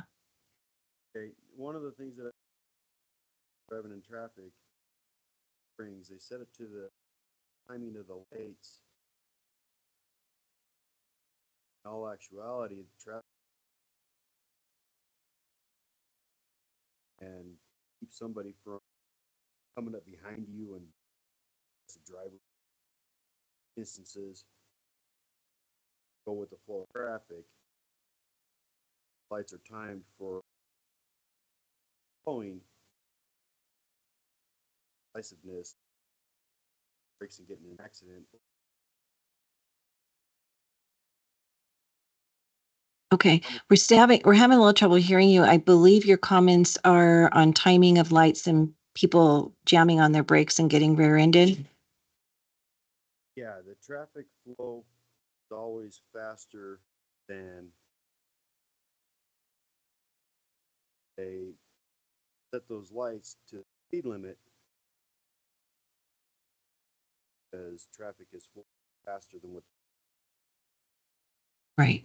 Because people are speeding. Yeah. Yeah. Okay. That I think that is a big why people have so much stopping in time. Yeah. Okay. Thank you. Commissioner Parsons? Yeah, thank you. I wanted to go back and address some of I missed a little bit of John's update because of the sound, but I'm familiar with most of what he was talking about and wanted to address CTIO, both because of the legislative things that are moving this session, as well as what Commissioner Williams just mentioned on the tickets. And while CTIO is a separate, it's a separate enterprise. So when it was introduced by state statute, it's the High Performance Transportation Enterprise. So it gets confusing because when you talk about it legislatively, it's the HPTE, and it used to go by that. Now it goes by the CTIO office.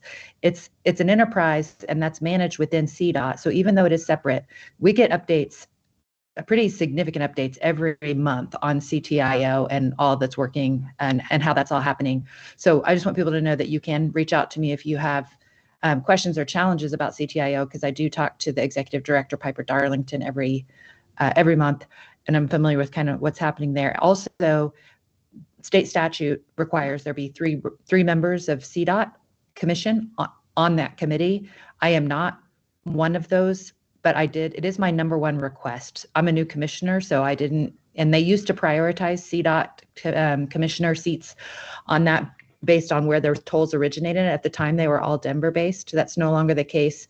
And the current legislation also changes the revenue sources for CTIO from the rental car fees and that type of thing. So just wanted everybody to know that it is my number one pick to be on that committee.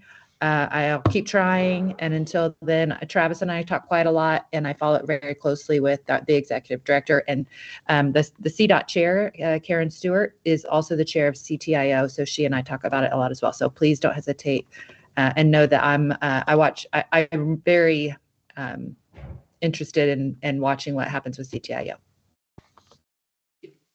Thank you very much.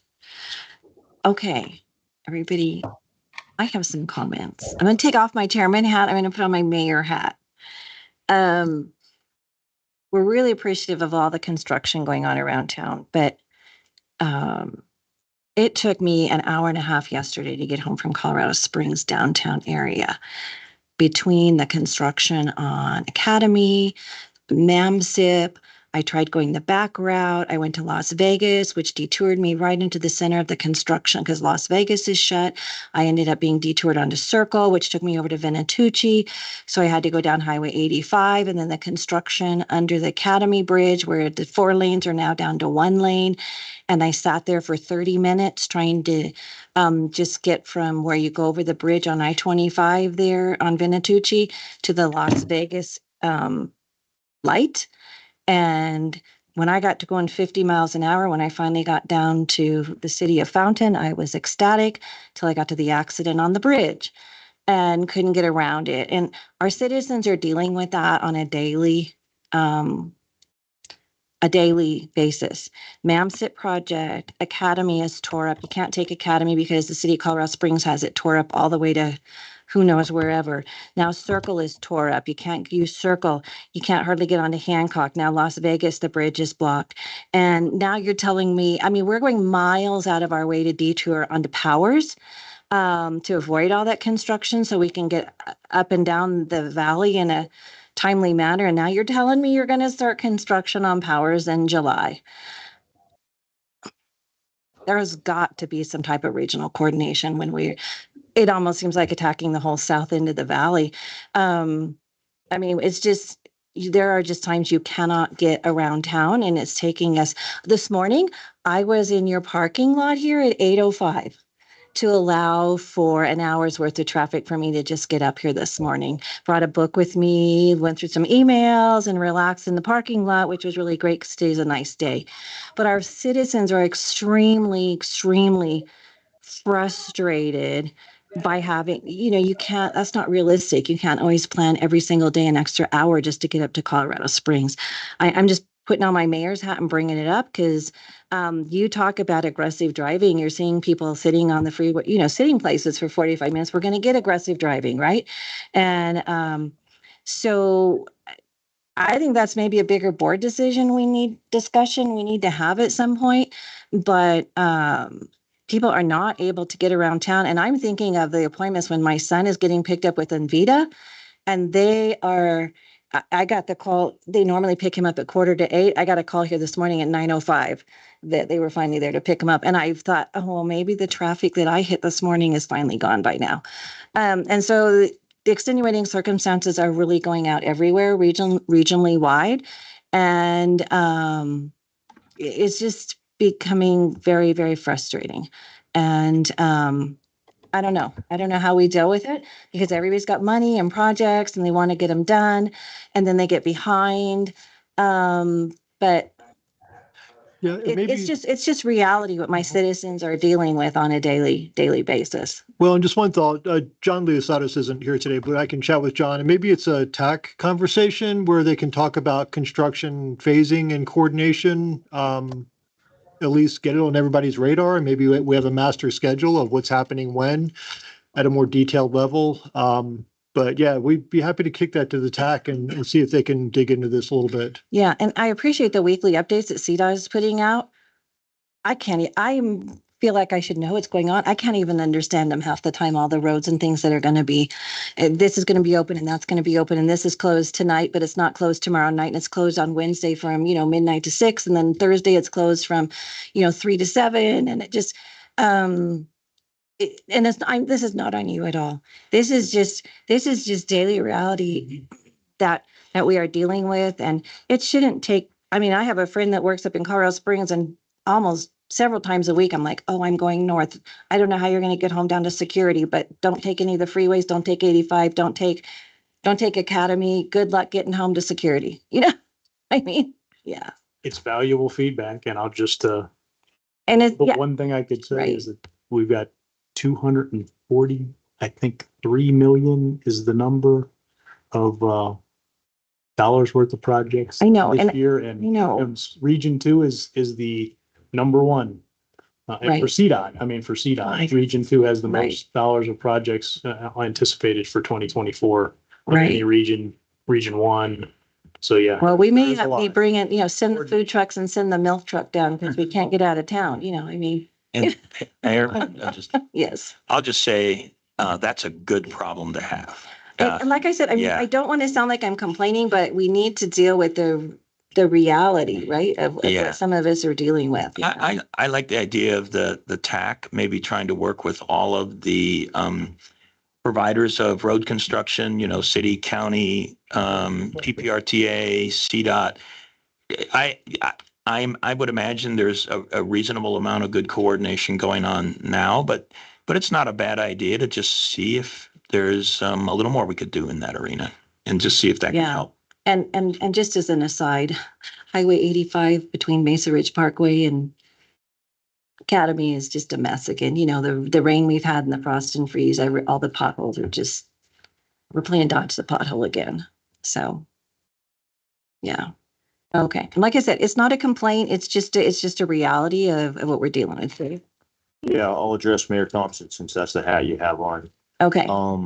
In the short term, what's useful, maybe you already do this, is to use your phone with like Waze, or I just use the standard one here, Maps, because it's getting, real-time data on where's the traffic dead. It just stopped. And it'll route you on some roads you never go on to get you home in the fastest, shortest amount of time. So. Right, which is why from the courthouse yesterday, when I made a right on Nevada and I realized it was 4 signals backed up to make a left turn onto the freeway, I went on Las Vegas. Waze is good, but it didn't show the detour on Vegas. So yeah. Okay. Yeah. I'm just going to tell you guys, just wait till summer And I tell you about traffic on 24 in Woodland Park. Right.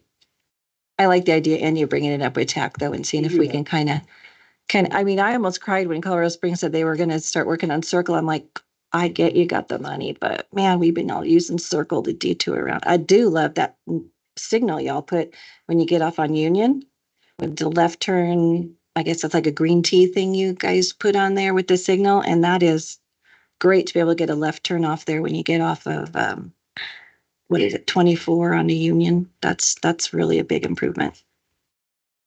So, okay, You're I'm gonna get putting some my chairman hat automatic back person. on. Councilmember Vanderworth, your light is on. Council member? Whatever we are at this point. It's 11:10. How about Commissioner? There we go.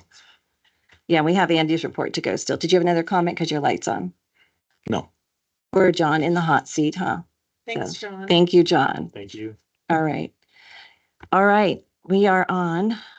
I shuffled papers around and lost my agenda. Who's got in it? What are we on next? Jack? Okay. Thank you. Okay. Stack report, we went a couple months without a stack meeting. And the nice thing is that the legislative staff is sending us those legislative updates, and those should come out to the board of directors, hopefully. And as far as stack, we had some pretty good presentations. If you are an armchair engineer, the bridge over to Montrose is really fascinating. They've had to close it down, which is killing the Montrose economy again. And it's got hairline cracks in it and stuff, so you can't take that route over US 50 to avoid I-70, probably for at least another year. And that's been really hard on the Montrose economy, but it's a fascinating situation. It's an old bridge. They've got to get it fixed. Other than that, I apologize. We had our legislative report. I did go after the legislative chair for trying to hold our highway users' tax funds hostage in a bill. I think that would have been illegal. And we had some good presentations. Sorry, now I'm actually finding my agenda. We had some other good presentations on the statewide plan is starting. They're going to work really hard on that. And talking about, I think it was multimodal options was what some of us, this was the important thing. I'm sorry, some of us are going to get a match reduction from the MMOF, but a lot of us are getting a match increase. And I have that list, and I should give it to Andy to send out. So we're getting an increase in some funds for the multimodal option fund, and that will be helpful. And that's really the important thing. They gave me this whole thing with all of these green and yellow updates. So you'll get a chance to do some more multimodal stuff if you want to be able to do trails and stuff like that. Thank you. Sorry, I forgot about it. Was my turn. Thank you very much. That takes us to the executive director's report. Okay, thank you, Madam Chair. Just a couple items for your awareness. First of all, starting with the crash study, traffic safety item that you had last month. I think you received the final report of our serious crash study, and we'll make sure we get this out to everybody. I know it was in the packet, but we'll send you a final version of that, and maybe the slides as well for a really good presentation that was given at last month's board meeting. So that's wrapped up. And a couple of things we want to do is we want to get this out to the community. I know there's been a lot of interest, obviously, by our jurisdictions on what can we do next as far as reducing our serious crash rates. So a couple of things that were made as far as recommendations or observations in the study, as far as how to have an effect. A couple of key takeaways: it takes effort and time to change behaviors. We're not going to do things overnight. enforcement is a key, but enforcement itself isn't going to be the main strategy.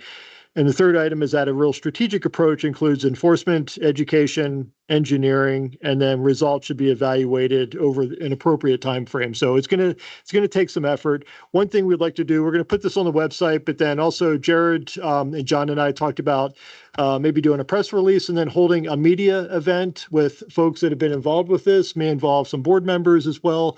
So we wanted to give you a heads up that we'll probably send something out as far as a press release and would like to have a media availability of a couple of board members and with our law enforcement folks that are affiliated with Drive Smart and our traffic safety efforts as well, and really build on the good work that came out of this study from that you heard about last month. So more to come on that, but just wanted to give you a heads up that we want to kind of take this and not just have this as a study that, you know, sits on the shelf or what have you, but I think there's ways to really operationalize this within our local jurisdictions that want to embrace it and maybe identify some of the solutions that are going to work within their local situations. So just wanted to give you a heads up on that, but happy to answer any questions.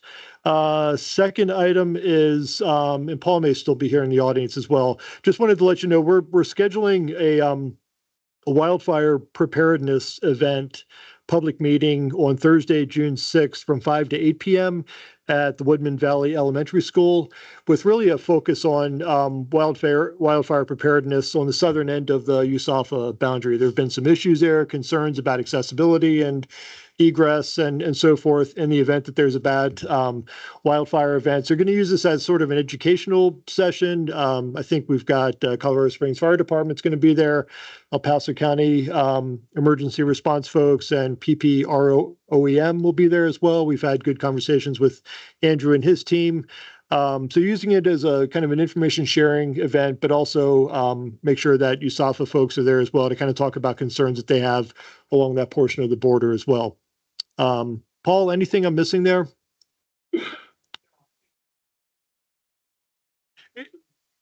Colonel Glisson will be there. Okay, well, yeah. Yeah. Colorado Springs Utilities. Mhm. So we've got quite a few. Okay, is that better?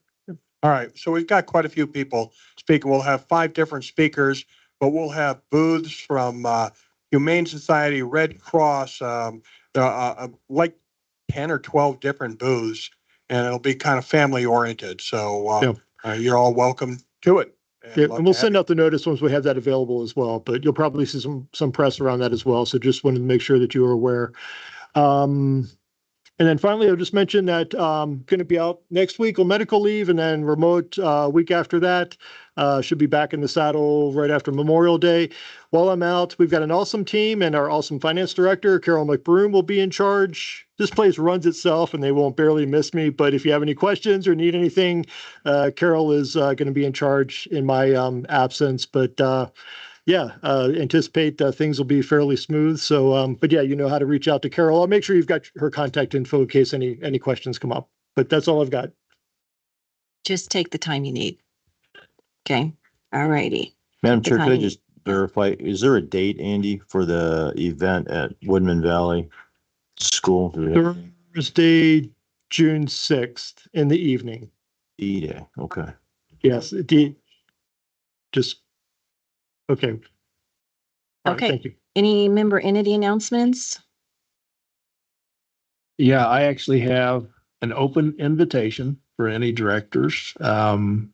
July 27th is our annual Bronc Day Festival. And if you'd like to be in the parade, I have some cards. And if you'd like to go ahead and go to the website and register, and you can put in little 1-sentence type information. We'll try to get you into the parade. Okay. So. Anybody else? Yes, Mayor LeClain. Yep, I've got a couple. CML announcements went out about District 4 CML meeting, which is being hosted in Monument at Jarrito Loco. They've got a great tequila bar there. And so if you are planning to attend, please make sure you get that email and register. It's at the CML site, or you have it in a CML email, and send your money to the town of Monument. Not made out to Mitch LeCompte. Not made out to me. Oh, Okay. please don't even go there. Made out to City of Monument. I know where you work. The other announcement is for those of you who are planning on campaigning during the Monuments 4th of July parade, which is a very common thing to get your cars decked out. The registration is open for that as well. So if you plan on getting in the parade, get to the Kiwanis website and get your float or whatever it is. You could walk if you want to, registered. You can't throw candy at the children because it's a safety hazard. But there's going to be over 10,000 people. It's a fun time. So feel I free always to. enjoy that just in case I hit someone. Well, we have no lights to run and there'll be no cameras to. Oh, someone's filming it, I assure you. Anyway, hope you all can attend. Did you order 110-degree weather day for that day? Seems to You get a never little know, warm. right? You Seems to never get a know. little warm up there on the 4th of July. Yep. All right, thank you. Commissioner Vanderwerth. Yes, thank you very much. Just many of you may not know, but El Paso County is hosting a collaboration beer festival this Saturday at Bear Creek Park, 1 to 5 p.m. Come on by and try some beers. The interesting theme to it, our beer industry really works well together. So the beers that will be judged, and there will be a competition, but it'll be the collaboration beers that will be judged have to be 2 breweries or more collaborating on a beer instead of individual beers. So it'll be kind of a little bit of a twist, but I think it'll be a lot of fun. So you might want to go down there and check that out. Part of that is also a fundraiser for El Paso County Parks. Okay. Thank you. All right. I did. Did you volunteer to be a judge for that? I did, but they already had judges, but I'm going anyway. So. So I wanted to thank Mayor LeCompte for still doing the parade this year. I know that insurance is getting expensive for those events, so I'm glad they were able to find a way to do it. The issue that we've talked about, and I'm probably one of the worst offenders, so I will state it. If you RSVP to an event at our military base, please go. We've had, I did get my invite and I noticed it this year to the Memorial Day, the Memorial Day ceremony honoring families who have fallen service members overseas in the past year. And Sharon shared the experience where she went one year, and they will put the elected officials right up, and there were 2 empty rows of chairs, and Sharon was on one of them, and maybe one other person, and then the family members of the deceased were seated behind. And so please, when you RSVP to something, be sensitive if it's something as serious as a memorial service for a fallen soldier. And I say I'm the worst offender. I RSVP. That's why I've just, my default now is no. And then if I change to yes, I hope that there's still a seat or a place available. But just be really careful when you do something with our military bases, because we want to make sure that we know that how much we respect having them protect our country. Thank you. Yeah, thank you for mentioning that. Appreciate it. Yep. All right, Mayor LeCompte, were you going to respond? You looked like you were reaching for the mic. I was just going to say the parade route even got extended this year. So we can, are you walking? Well, a real politician walks from side to side, but I've only got 2.5 more years left on my term, so I may get away in a car. Okay, well, it's got extended because of the popularity. And now the new church there is going to be a staging area for everybody. Is it like 4 miles now as opposed to 3.3? It's not that far. It's maybe. I mean, the Black Forest Parade, they can't afford to insure it, but it was the best one. The best half mile of fun you've ever had. And all right, then you're done. Please take a look at if your city or county has any open seats in our boards and commissions. Don't make me email you. I've been emailing some of you. So, all right, let's take a look and let's see if we can get some of those filled. And I think we're done, right? At lunchtime? All right. We are adjourned. Thank you.